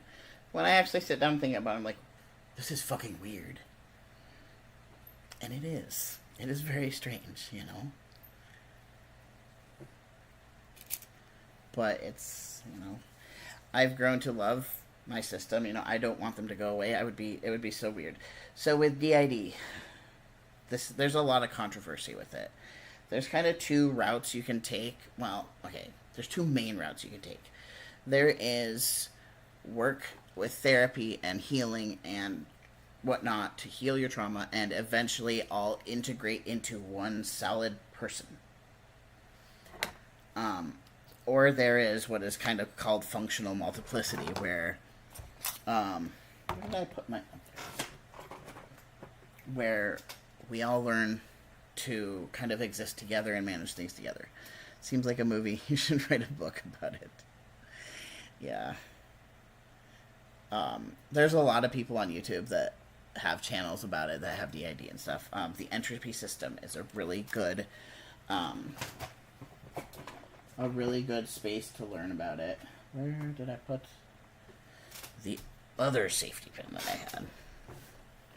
It is very interesting, and it's also really, it's a hard thing, you know. It's not easy to have your brain being shared like that, you know. Like, it's fascinating to me that our brains can do that. Absolutely fascinating to me. But it is hard, you know, like I keep going back to Tommy because he's a lot. When he first started coming to the front and everything, we had a lot of issues. He goes straight up catatonic with certain triggers. Straight up catatonic. Cannot, like, he's basically not there, but he's there. He can't move, he's just in the loop of trauma. And it takes a lot to pull him out of it. My partner, you know, like, back a little bit before we had finally figured some things out with me medically, like when we first moved here, was a time when Tommy finally could really just start processing trauma at all. And so for a little while we had some really bad, like, diaper rash going on. We since have figured out what it is, but sometimes it reoccurs. But during that time, the type of pain that we were having was triggering flashbacks and things like that. And during those times, this boy straight up is on the floor, completely out of it, not able to communicate with anybody, not able to move. Like, he is just out of it. And it's really hard watching him go through that, because there's nothing I can do about it other than, you know, I can't switch out with him. You know, it's not really possible at that point. It's one of his negative triggers that pulls him to the front and keeps him there. And, you know, my partner ends up just having to basically lay there with him and hold him tight and just kind of gently talk to him, reminding them that he's not in that space anymore, that he's safe, he's healthy, you know, he's not dealing with all this stuff, hospital stuff anymore. And there's times where it goes on for a couple hours. Thankfully, right now, he's doing a lot better with that. We haven't had a catatonia episode in a couple months. I don't know what went on, but he must have done a little bit of processing and stuff, because his behaviors drastically changed. You know, before we moved here, it was constant. He was angry. He didn't want to deal with the diapers. He was so mad. He'd get really upset with anything medical. Like, he was such a handful. And when he's that triggered, he is in control in the front. And so, he would do the things like he'd either have an accident or he'd purposely go potty somewhere. And then he'd be out for a while and then he'd go back in, and then we come out and find out, oh, he went to the bathroom. And at that time, I was not able to really have external, awareness. So, if Tommy was out, I wasn't really paying too much attention to what was going on outside of the head. That changed when Cam came on the scene. And Cam is, our emotional... He almost helps us emotionally regulate inside and outside a little bit, but he is aware of everything, pretty much. He knows what's going on inside and outside at the same damn time. He is probably kind of like our gatekeeper, system keeper type of guy, so he has a little bit of control who's fronting. If we have Owen out and he's just causing a ruckus, he's not doing okay. Most of the time it's when he's actively having an issue, because he does still hold trauma.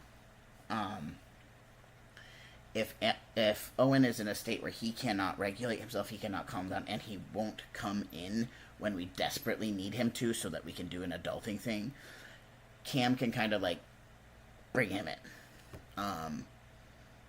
Not always. He's not great at it yet. He can't just do it at will right now. It's only if there's an active problem that he can do it.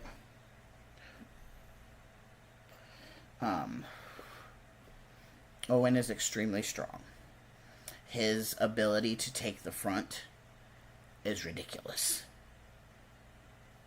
And now that we're in a safe environment around people we trust, he takes that liberty very often.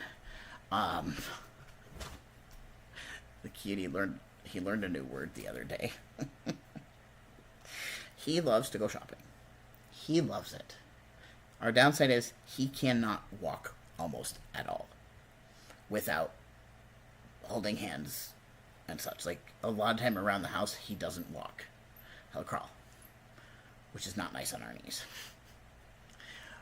But we have to actually use the Caroline carts at the store because he will yank front and he won't give it back.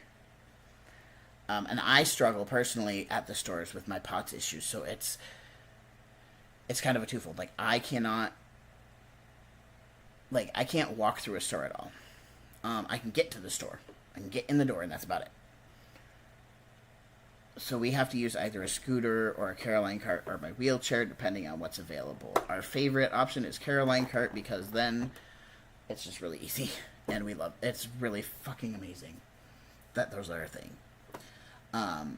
But because he can't walk and stuff, we have to use something. But he loves to go shopping, and one of our friends loves to go to Target, and now when he hears her name, he says Target, and I'm like, oh god, we've created a monster. I cannot walk in Target without him taking control. I can barely go to Walmart without him taking control. He loves to go shopping. And he's so good about it. He is such a good baby with it. He's not, loud and boisterous or crying or fuss. Well, he does fuss a little bit here and there. Depends on how he's doing. But he's just sitting in the cart, being pushed around, looking at all the things. He'll point. He'll want to look at things sometimes, but he's not going to throw a fit, when it gets put back on the shelf or something. But he loves to go and watch when we're shopping. And with our Build-A-Bear thing, that I was telling the story about that earlier, and then I got distracted. A friend of ours took a bunch of us to Build-A-Bear when he got his tax return this year. We've been planning this for a while, that we were all going to go to Build-A-Bear. So there's 5 of them, 4 of us. And he's like, we're all going to Build-A-Bear. And Owen, I was able to be out front for 5 minutes. and then Owen took front, and he was just, he'd never been out while we were at the mall or anything like that, so he was just big-eyed watching everything, and he was absolutely captivated. He got to do the whole, he chose which plushie we got and stuff like that. He's so cute. Like, this kid is so adorable. I wish I could, like, have people meet him. He is so much fun. He's a handful because he's a 1-year-old, but he's a lot of fun. He thinks peekaboo is the best thing in the world. We have to be very careful about saying that word because he will come out. But it's really, it's a lot of fun. He's like a mix of happy, but still really, still having a lot of issues. But he's also an absolute stinker. Like I was saying earlier, he straight up bit my partner tonight because he was mad. Well, he's a biter, unfortunately. Did I take that one off of there, or did I leave that there? I took it off. Okay. Do you got a headache? Sometimes, yes. So for me, I literally constantly have a headache. I have had headaches every day of my life since I was 8. I had a head injury when I was a kid. And since that day, I've had headaches. However, let me get a drink real quick, because I am thirsty AF. And then I'll tell that story. I thought I had drinks over here. I don't know that I do. So, let me turn off the tube for a minute. My IV should be about done. How long do we got? 9 minutes. How many mils is that? 37 milliliters left. Okay. I can't actually drink water either. I have an allergy to it. Oh shit, Kai. I forgot I had not unhooked my feeding tube yet. Great job, dude. Great job. Alright, I'm gonna bring my juice boxes over here so I can have some of those.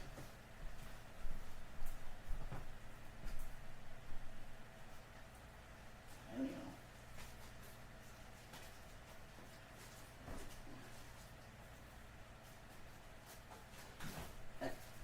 There we go. So, every transition is not a big deal sometimes. Sometimes it's very unnoticeable when we switch out and it's like super easy. And it doesn't really bug us. Other times, I find that when I get the headaches the most is if I'm trying to keep one of the boys in. Like, for example, if I went to the store and Owen or Tommy were trying to front, then I would, if I was pushing against it, be like, no, you're not coming out, I'm staying in front. Then I get a headache, I get dizzy, and it gets like, it's a really weird feeling to explain. I don't get a headache from anybody, like, I don't get a headache from Cam or anything like that. Because Cam knows how to switch out without being, that forceful. But, specifically the two little boys. I don't know with Nick yet what it'll be like, because he has not fronted yet. He's newer.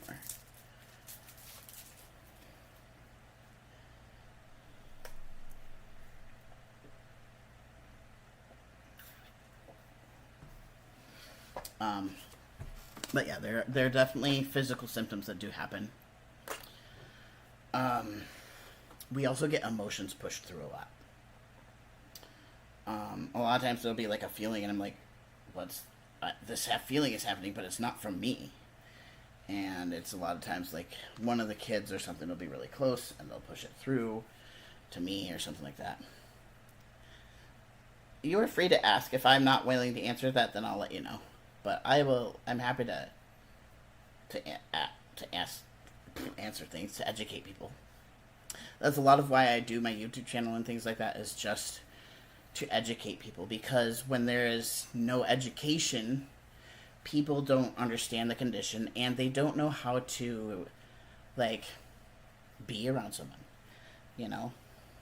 And everybody's different, yes, but, you know, when you know more people with it, it's a lot easier to handle being around. But you're welcome to ask questions, and if I don't want to answer it, I'll let you know.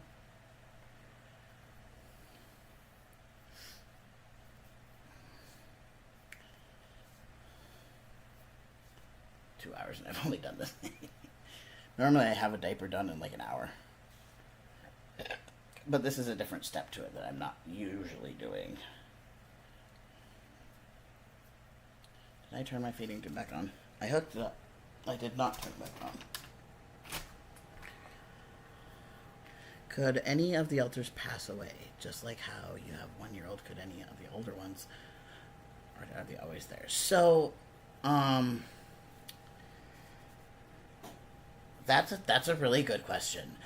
And I don't know if people's do that at all, but there are a couple things that are, in a way, similar. Alters can go dormant, where they're just not around for a really long time. So they can go dormant, and just, like, they're not around at all. There's no influence from them. You don't see them. Like, they're just gone. And there's also something like a fusion or an integration type of deal, where multiple alters can become one single new alter, or there can be something called a split, where 2 alters form from 1 alter. So while it's not technically death, they can go dormant, but they also can come back at any point. And you can always, once you have this condition, you can form an alter from any situation that's causing a lot of high, like either something bad that goes on, another alter can come from it, or even something good, you can get an alter to come from it. At least I think so. I don't know. I've never really had one come about from anything good, so I don't know. Our newest, I don't know a ton about him yet. He's really quiet. But he's 14, and he is the result of childhood bullying. I actually used to. Rainbow Dash, by the way. I did for quite a few years. I sold diapers and, like, onesies and footed PJs, all custom. I had to stop doing that, unfortunately, because I just cannot keep up at this point with sewing for other people. I barely can do my own sewing. Like, I've had clothing to put together for months, and I've just not had the energy to do so. Slowly getting back into it, and once I get, I bought a computer chair, because mine I couldn't bring from Kansas, and this one is just shot. Or not shot. This one is just not what I needed. I was hoping it would be. So once I get a better chair that gives my body the support it needs, yes, I can do more sewing. But I don't think that right now will be that I would go back into business. I do, however, and, well, I will. I did for a long time. I sold custom pacifiers. And I'm not currently selling yet, but the plan is to do so soon. I was trying to source products. At some point, my friend and I would like to start a straight up business for custom, bottles, water bottles, tumblers, pacifiers, things like that. We want to start up a business with that. We're just still kind of sourcing things. We thought we had found somebody we were going to go through for pacifiers, and then through use of them from my end, we got a few samples, and through using those, I discovered that they have a very, very big flaw that I'm not willing to use. The handle of the pacifier is really easily broken, more so than more so than the current main type that Rears sells and that everybody sells. That so I've had to go to other sources. I think that I will be using Land of Genie. They do sell wholesale. So Land of Genie, I believe, is just a manufacturer who's selling some of the shit they manufacture. But they do sell. They do wholesale orders and stuff, and so we might go through them. I currently am willing to like do orders for friends and stuff like that, or like people who are willing to understand that I am ill, chronically ill, and that it might take me a little while. The main reason I stopped was because I couldn't make deadlines. I have a whole. I would post a picture, but I have a whole set of My Little Pony ones I did. I'm personally not a huge fan of it, but I know how popular it is, and I sold the shit out of that stuff. Although my main sellers, funny enough, were Baby Yoda and Stitch. But there, now you're done. Do I have any right now? No, unfortunately. I mean, I have ones that I've made for our system, like our little kids in the system. So we use the pacifier for multiple different things, not just regression. It is kind of a comfort item, but also a stim for us. Because, like, I grew up a thumb sucker my entire fucking life. I did not stop consciously sucking my thumb until I was 16. And then I only stopped for 2 years. And then at 18, when I started, oh my god, this thing is tight. This is my IV. Don't do this. I don't feel like going to get my hemostats. I have some right here, actually. Let me pull them out and show you, because I made some new ones that I love. So our little guy... Fuck, his really cool binkies in the other room. Our little guy, Tommy, is obsessed with dinosaurs. All in any. He is our... Like, he knows so much about animal... Like, especially, like, sea life. He is obsessed with orcas. He is obsessed with anything in the ocean. He's obsessed with reptiles. So, I made him a Land Before Time binky.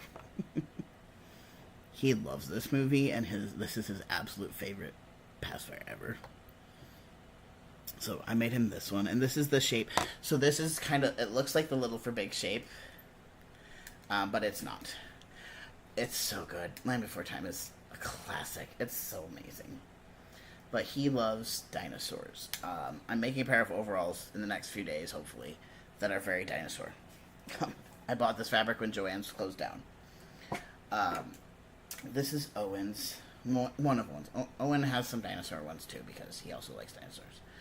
But this one is Owen's, and it's Octonauts, which is his most favorite show to watch. That's Peso. And then this is Charlie's. She is our little vet. This girl loves all the farm animals, the kitties, she loves all the fuzzy things. Highland cows are her favorite thing. Cows in general are her favorite. So I recently made her this little Highland cow bink.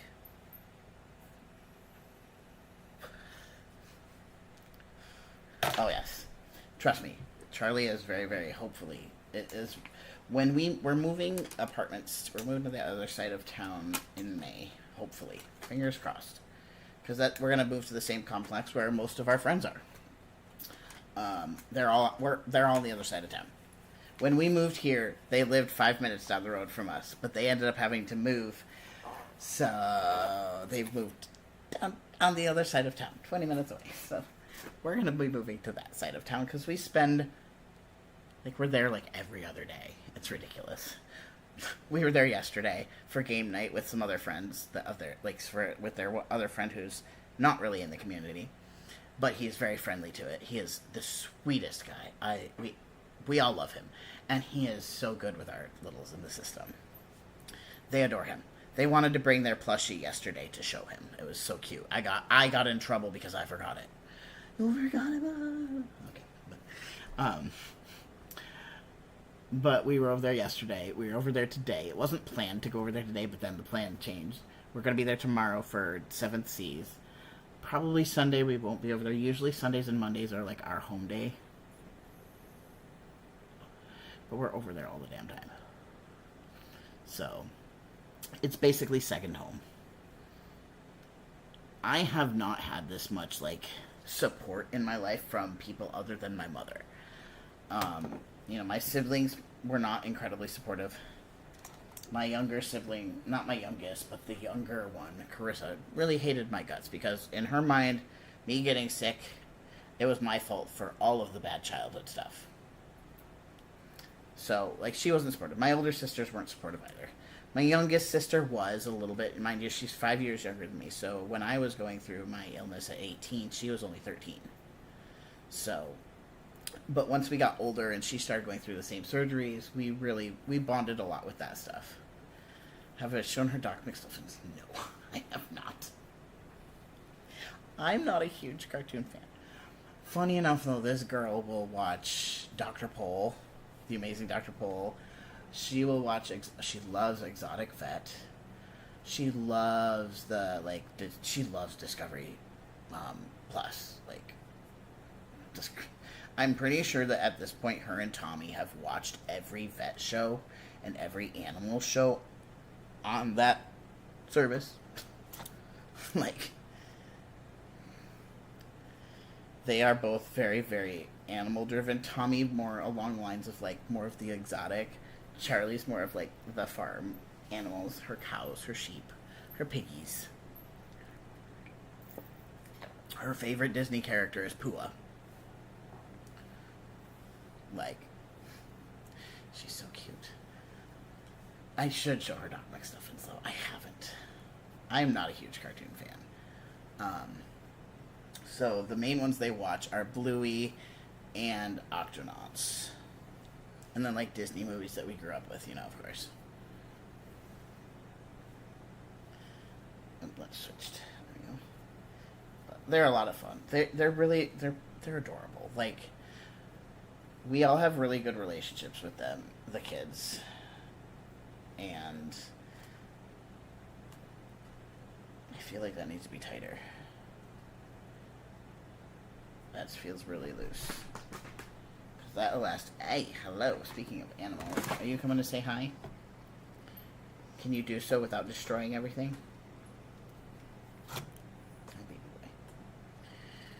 Pardon the cat butt. Come here, turn around. Do not knock over my juice box. That's mine. Leave it alone. Those of you that do not know him, this is Leo. This is my 22-pound chunk cat. His nickname is Chunkfuck. He's a good boy, though. You need a buddy. About a year and a half ago, not last Thanksgiving, but the Thanksgiving before, his, not biological brother, but he grew up with him. And they were a bonded pair. He passed away of what we think was a heart attack. Little Simon. And he's been a lone kitty since. Well, no, he was a lone kitty until we moved here. When we moved here, there was a little stray kitty outside who was super friendly. And she imprinted on me, basically. Very, can you not throw the $3,000 machine on the floor? You don't make any money. You can't pay for it.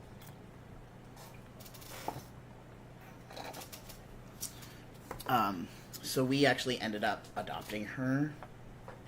She actually passed away a couple months ago. She had a ruptured bladder. I was in the hospital when she started going downhill, and so it was rough. She was so sweet. She was She was scared of other cats, so her and Leo were not great buddies. Listen, devices don't get thrown on the floor. But we adopted her. We named her Millie. We had her for about 4 months, and then she was suddenly stopped eating, stopped drinking much, got really lethargic, and one day she was just so bad that we were like, okay, we need to take her to the emergency vet. And it turned out she had a ruptured bladder, and she was too sick to go through surgery, and even if she did have surgery, she would probably have permanent kidney damage, and she may not make it anyway. So we had to let her go. I was heartbroken. It was horrible. Like she whenever I went outside to smoke or something, she was out. She would always come out there and hang with me. I need you to move. You are very big, and you are taking up my space. So if you would like cuddles, come get them, and then we're going to get down. You're trying to lay down. Oh my god, you are such a problematic little shit. Don't sit your butt on my vape, that's gross. But her and Leo were not. She did not like Leo. She was starting to be okay with them being on the same bed. She slept with me at night, and she would get really bitchy because she wouldn't let him sleep with us for very much. But when she got sick, she started letting him on the bed more and more, which is not normal for her. So he's a lone kitty again, and we're going to try getting a pair of kittens when we move in May and give him some company. Okay. Your tail is whipping all of my pins on the floor. And then I'm going to get yelled at when people step on them. How about we don't do that?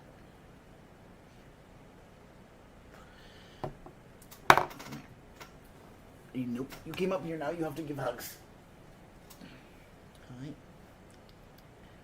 Can you do a high five? No treats? No treats? Can you do a high five? Leo. High five.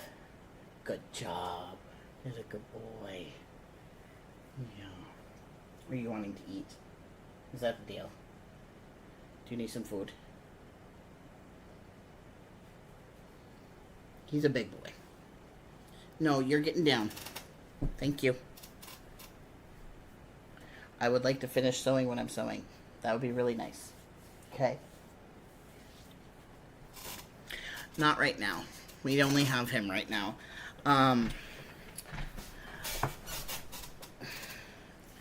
We will only have cats pretty much right now. I'm not up to having a dog. I don't want to do a dog in an apartment, especially because I want a big dog. I'm also taking a break from dogs because my ex-roommates, their dogs were not bad dogs. They were not good with their dogs. But I'm very spoiled at the place at our friend's house, the apartment that they have. They have somebody there who has an English cream retriever, like golden retriever. He is the most wonderful dog. He is gentle. He is sweet. He is really, really in tune with, like, he's going to be being trained to be a service dog. He just turned a year old, so he's not in training yet. But, like, after having him for, like, a month or so, she got him at 5 months old. Somebody had purchased him, and then they brought him back. And it so happened that they just found him, and they're like, oh yeah, we have a puppy available. He's 5 months old. So they got him at 5 months, and she had him, like, trained for sit, stay, lay down very, very quickly. He's just he's a big boy. Like, English creams are very, very stocky. They look kind of like a mix between a golden retriever and a Great Pyrenees. He's beautiful, and his personality is amazing. So unless I can get that personality, I'm not getting a dog. But before moving, I did have a bird. I had a cockatiel. He was God, going on 15. He just turned 15 on the 12th of this month. But I could not bring him with us here just due to travel, our method of travel and everything that we had to do. We could only bring Leo. So I did rehome. Well, I didn't personally rehome him. I brought him to a bird rescue in our area that is very well known. And they're really, really good. So I brought him to them. I'm guessing he was going to get adopted very quickly because he was extremely handleable. He's a sweet bird. But he's an old man, and I didn't want to do that to him. He had already moved from New York to Connecticut, and then back to New York, and then from New York to Kansas. And we lived in Kansas for 10 years, so I was not about to put a 15-year-old bird through a trip all the way across the country in a plane, in a crate. Like, no. It wasn't going to be a doable situation, and it wouldn't be healthy for him, So I did rehome him. It was hard, because that was my baby. I had him from the time he was weaned. And he was a really good bird. But I would love to own a reptile at some point on top of cats, but my household is not incredibly fond of that idea. So I just have to deal. Okay, I need to get this moving. There's no way I'm going to do more of this. I'm just going to get these put together for the most part. I might do one, maybe. Alright, let's see here. I love animals, it's just that physically I cannot.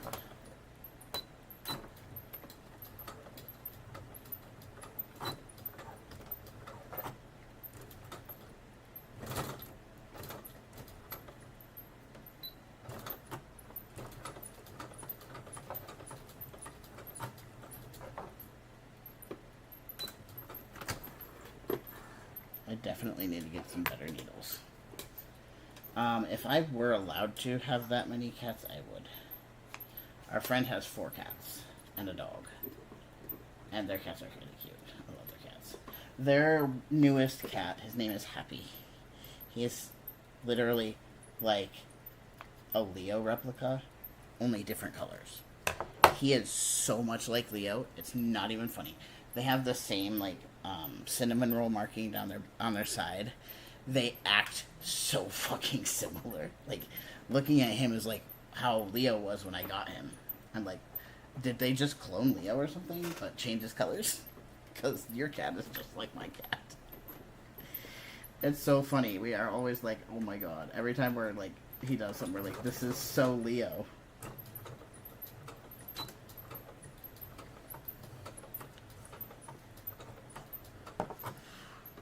I want snakes. I want a ball python.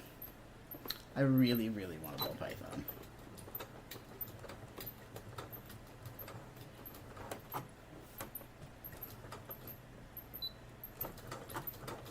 Nice.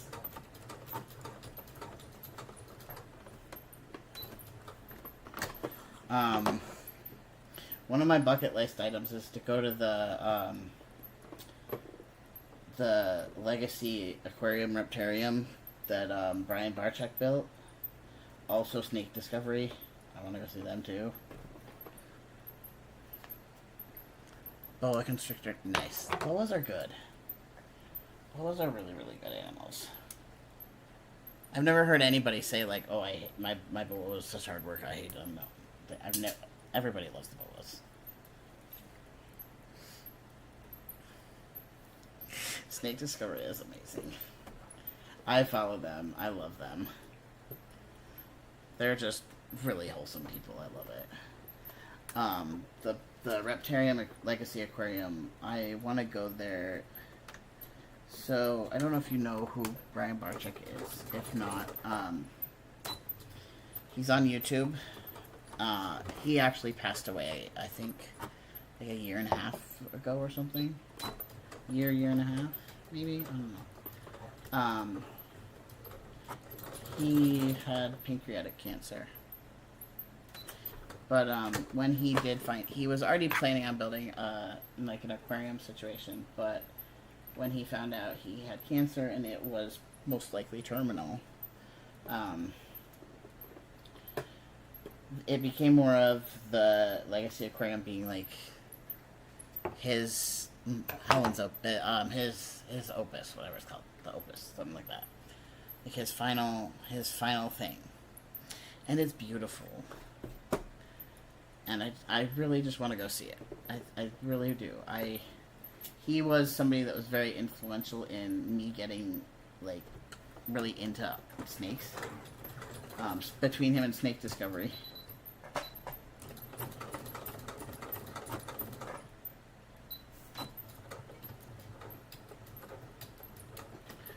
Exotic is also one that I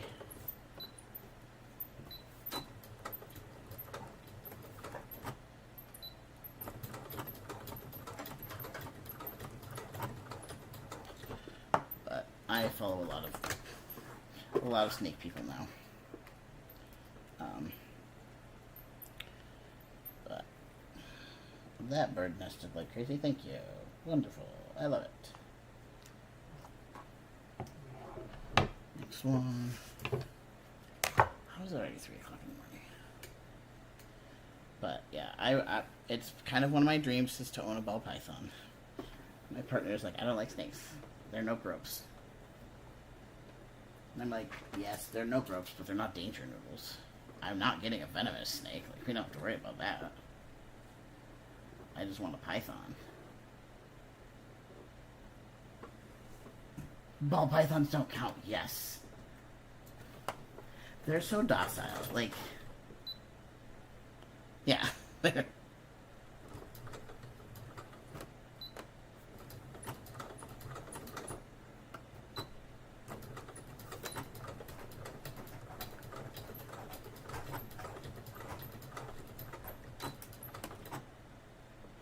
Very explorative. That's neat.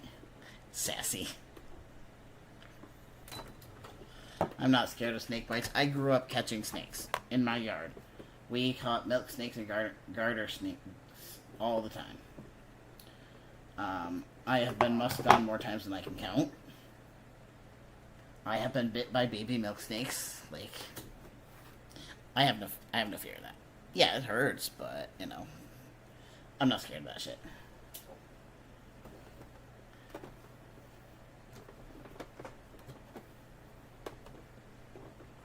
If bull snakes weren't so sassy, I'd consider doing a bull snake.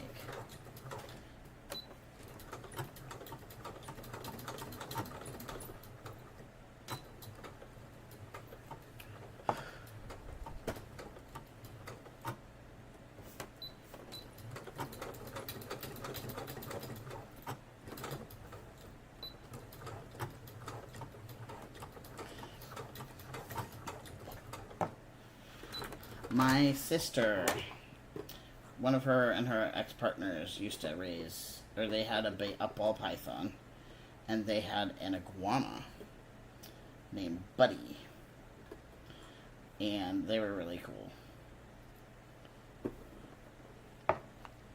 I wouldn't mind some sort of like partially aquatic one, but water tanks are so hard to deal with. But I do like a bearded dragon or something like that as well.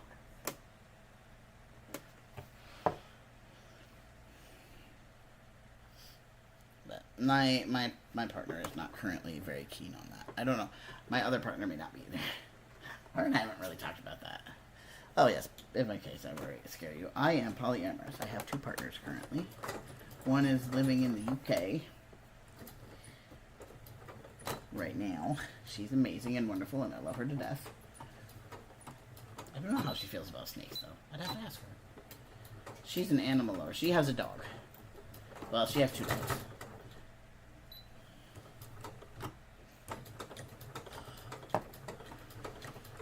Oh, yeah. For me, it was like when my few years ago, I had a purebred Siamese cat that I rescued from my ex-roommate. She was starving him and abusing him, basically, and I took him in. He became extremely bonded to me. Like, this cat was he gave, like, the minute he came in our door and met me, he did not even give his current owner, his owner, the time of day.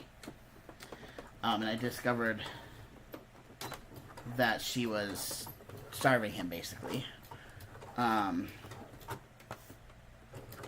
Siamese cats are notorious for food issues, and so they don't, Siamese cats specifically do not seek out water to drink. So they need to be fed a wet food diet, basically. But he was on dry food and throwing up like every time he ate. So she started feeding him like 10 pieces of kibble a day, a feeding, she told me. And he was starving to death, but also he was throwing up because he had feline reabsorption syndrome.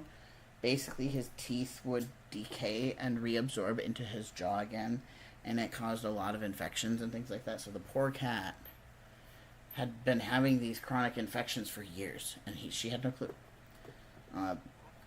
But she moved in with us, and basically the cat became mine. The instant he was put in my arms, he did not give a shit about her ever again. And he was so bonded to me. He literally, like... Oh, why are you skipping stitches so bad right here?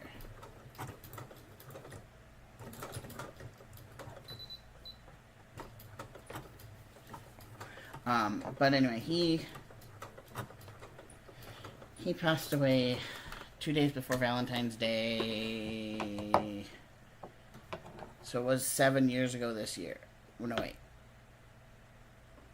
Oh, you're turning 7, Leo, so it was 6 years ago. And it was so hard not having another pet. Because at this time we didn't have dogs. And it was so hard not having another pet. I was literally just lost.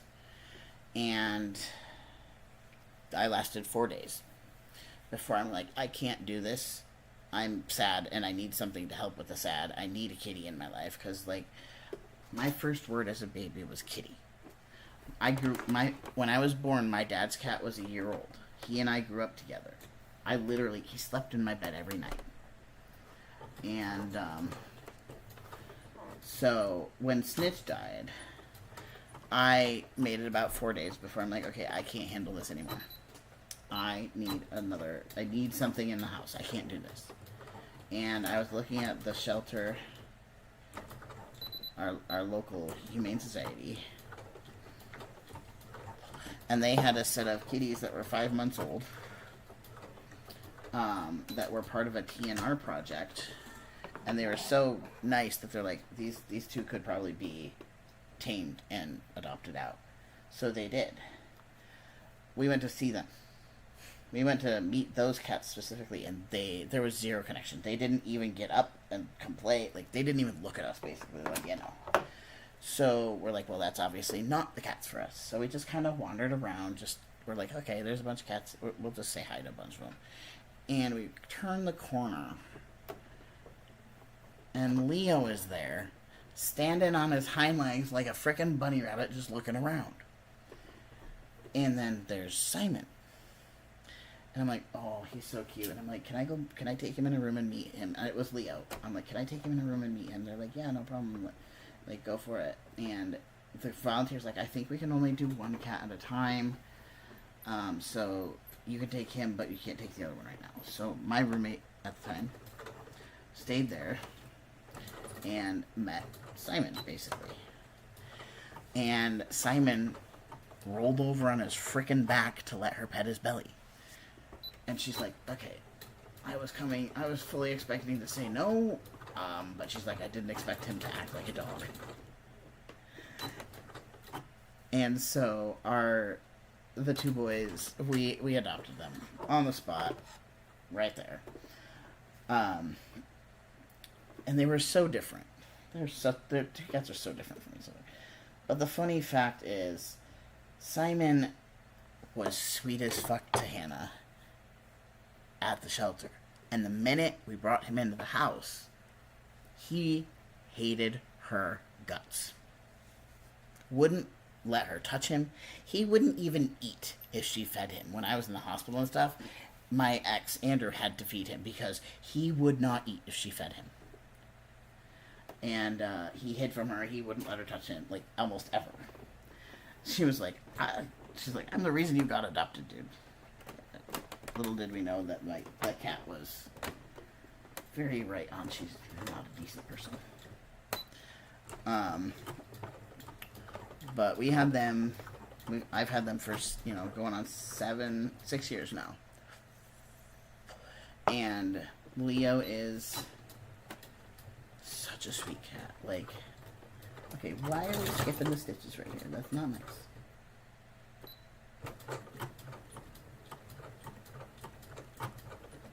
I need to get new. I need to get me some new needles. Oh shit, what are we doing? What's going on over here? Are you stuck? No. So what are you're messing up my tension. Why are we messing with tension? I'll rethread this. I think that I was done, so that should be good. Okay. I think I'm done with that for now. Now we go to the serger, basically.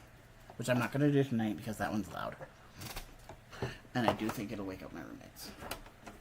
But I'm going to go ahead and rethread this one because it's acting wonky. Like, it is stuck as fuck. What the hell? Where are you stuck? Shit, fucking damn. Don't do that. Please do not get stuck in here. Then I have to take apart my machine.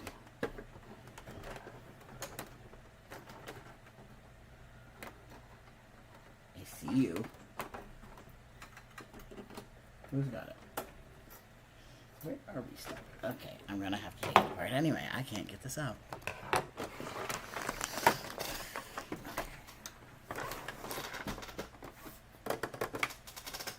Of course, my screwdriver's on the floor.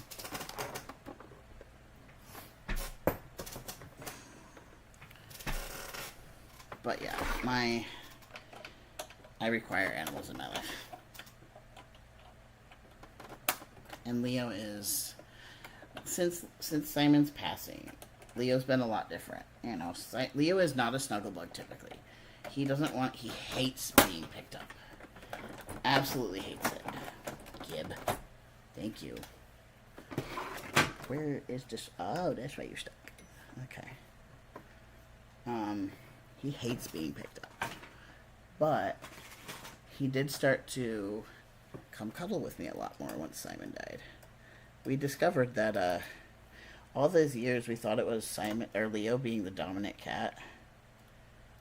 No, it was Simon. He was just silent about it. There we go. Thank you. But I do think Leo is lonely. How are you doing, machine? We probably should oil you. Still got a bunch of grease there. You could probably work on your needle shaft a little bit. Let's do it. Let's see here. Oil should be right. Yeah. There you go.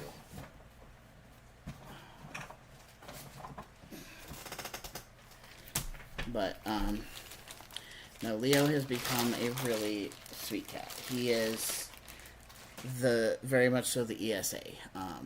Whenever anybody in our house is having trouble emotionally, he's right there. And it's so sweet. So we need it right here. And oil right there. Now I need a light. Hang on. Is that what I need oil right there?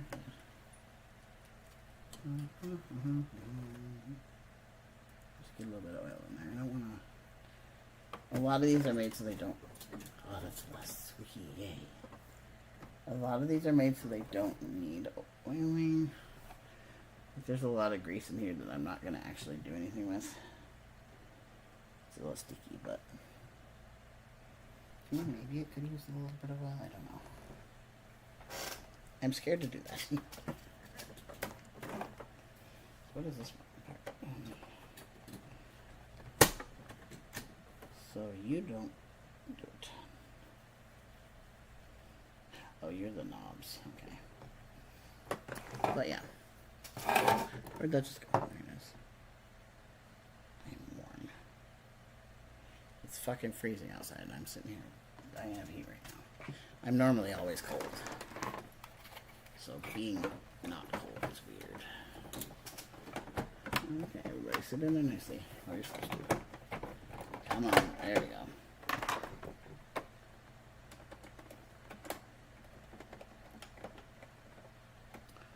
Sorry, it feels like I'm not answering. Oh, you know, you're good. You're good. When you're live streaming, it's a lot of just talking and not having responses. I was definitely the person that sat around and did that. Alright, let's see how this works now.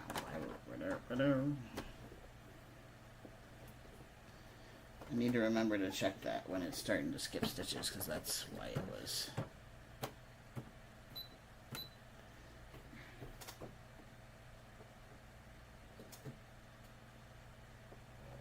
But I need to get a ballpoint needle. I'll have to see what Michael's has. I might have to go to Hobby Lobby, but I will if I have to. Joanne's closing down has very much so affected my life. Okay, I'm going to take you guys with me to my couch so I can sit down properly.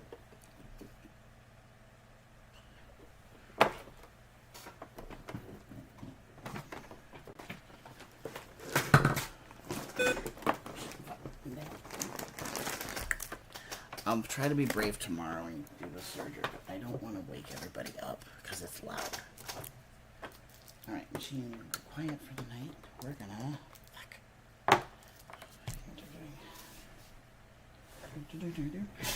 Oh, my ass is hurting. Okay, let me grab this. That. I'm not gonna take this drain because I have a drain over there. How does that feel wet? No. Need to check a diaper. I don't think I don't really care. If it, no, I wish I could just kind of stay in this particular diaper because I don't think it's wet yet. But my body is also notorious. My body is notorious for going to the bathroom at 4 o'clock in the morning. It's so annoying. I have clockwork apparently in my body. Alright, ouch, my body hurts. Oh my god. Alright. We're gonna go for a little trip. Oh shit, hang on. Oh, I did bring that up. I was a smart human. I just didn't know I did. Give me this cord. Drop everything on the floor. Yeah, that's the way to go.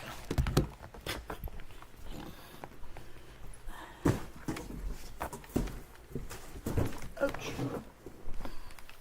There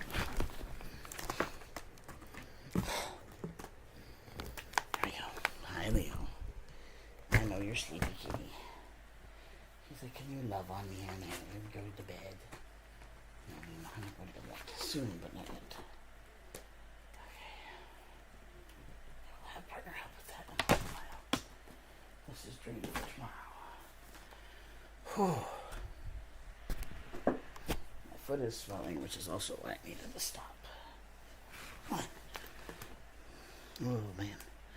Shit, I closed my other internet page down. Oopsie. There we go.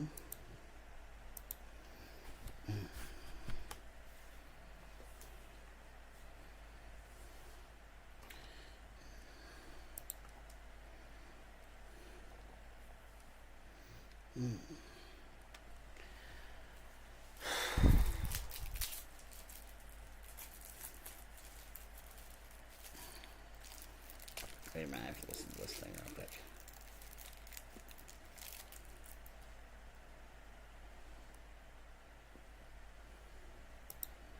Nope, don't hear any purring.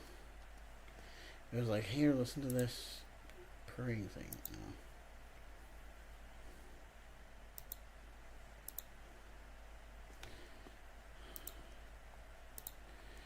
No. No, they're not.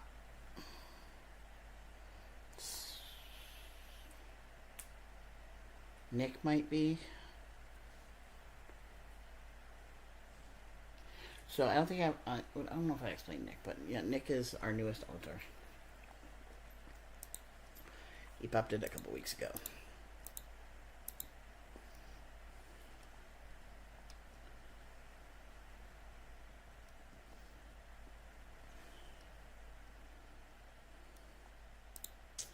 The kiddos are very kind of fronty con with me a little bit right now.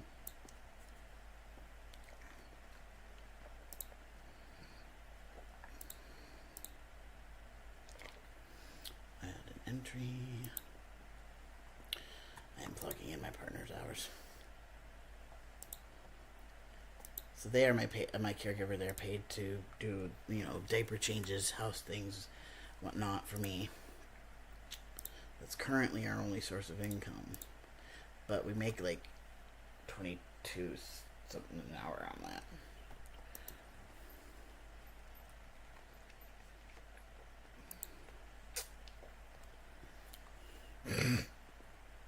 And I just go plug in their hours because it's easier. This is one less thing they have. They know how to do it.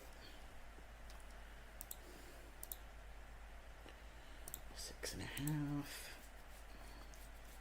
I need to shave tonight. That's one of the things. The whole facial hair. It's one of the things I wish you could opt in or out of with HRT. Would be facial hair. Because I would choose not to have it.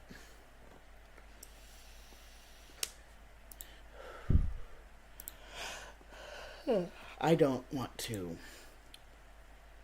There's a few reasons I don't want to have a beard, and one of those is because I can look very similar. Like I look a lot like my dad at times.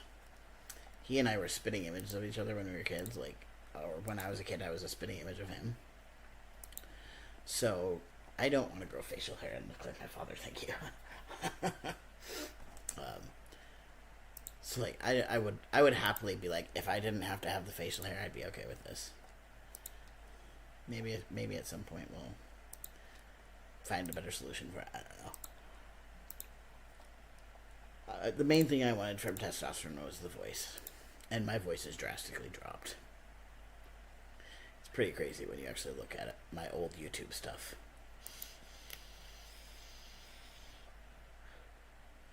This vape is starting to die. 26 hours so far. We'll do 6.5. We do housework and personal hygiene and dressing and bathing. Save. And then I'll put in tomorrow's.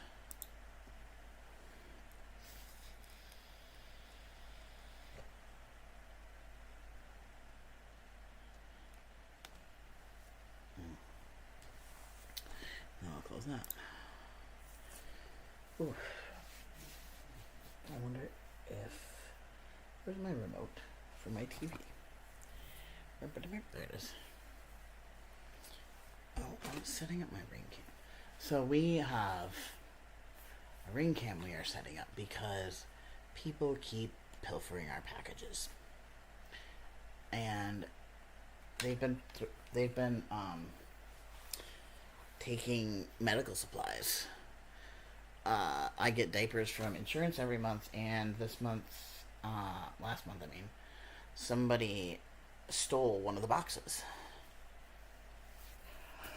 And, that one, okay, fine. They took it. I don't keep the diapers. I actually give them away because I can't use them because I'm allergic to them. But there's a lot of people out there that need the diapers and can't get them through insurance. And we're not allowed to sell them because insurance paid for them. So I just post them as free. But they just stole $83 worth of diaper rash cream from me. Thankfully, Walmart was really good and whatnot. And they actually said it was undeliverable, which was really interesting. Speaking of, I need to reorder that. there should be a balance.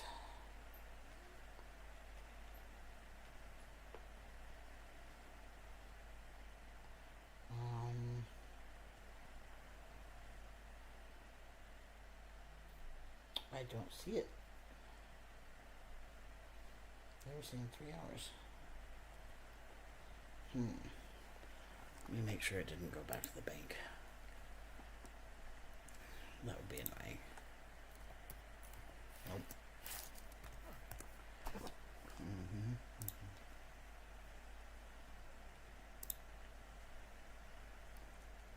Oh, for God's sakes, they changed their password. Shit.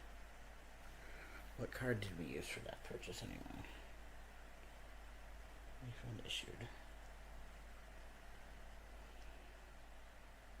Oh, it was my card.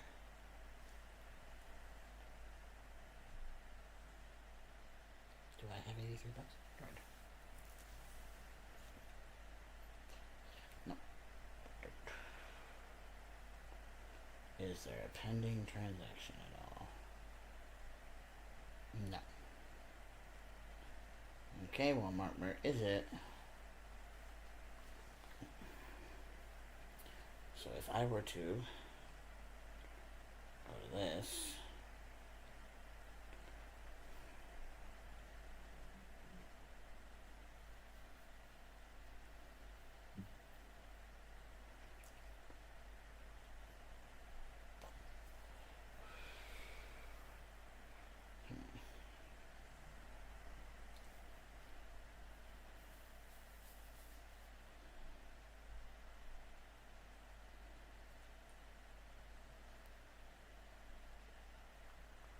I don't see it refunded.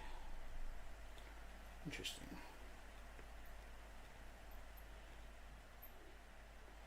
Weird. I hate that. He's like, oh, it should be there in 3 hours. No, it's not. I'm not sure if we have any house or any. Oh, we do. Maybe I'll do that and then go to bed. Okay. By the way, best type of rash cream that I have found so far is pseudo cream. Love that shit. No.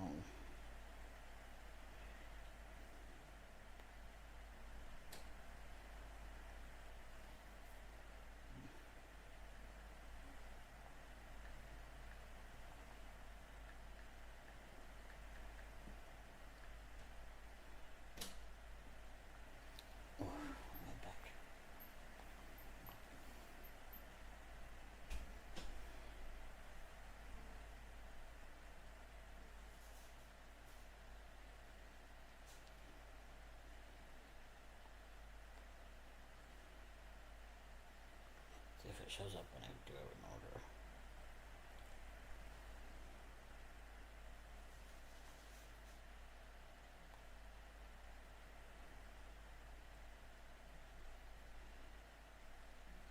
Should be a Walmart balance. I don't have a Walmart balance.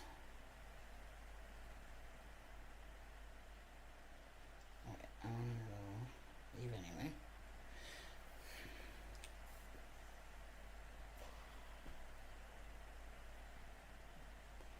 Alright. I think I'm gonna go ahead and close it up. Oh, we only have 6 more minutes and we're 3 hours even. But I'm gonna go ahead and close it up and work toward winding down so I can go to bed. Night night, Dana. Thank you for hanging out. All of you that were hanging out, thank you so much. I'm glad that I got a few viewers. We may be smaller, but we'll work up to it. So, but thank you guys all for hanging out, and I probably won't stream tomorrow. So I'm mostly not going to be home till late. Well, no, not usually that late on Saturdays. I will see. I might stream tomorrow night. Depends on what I'm feeling. But you guys have an awesome night or day or wherever you are. And I'll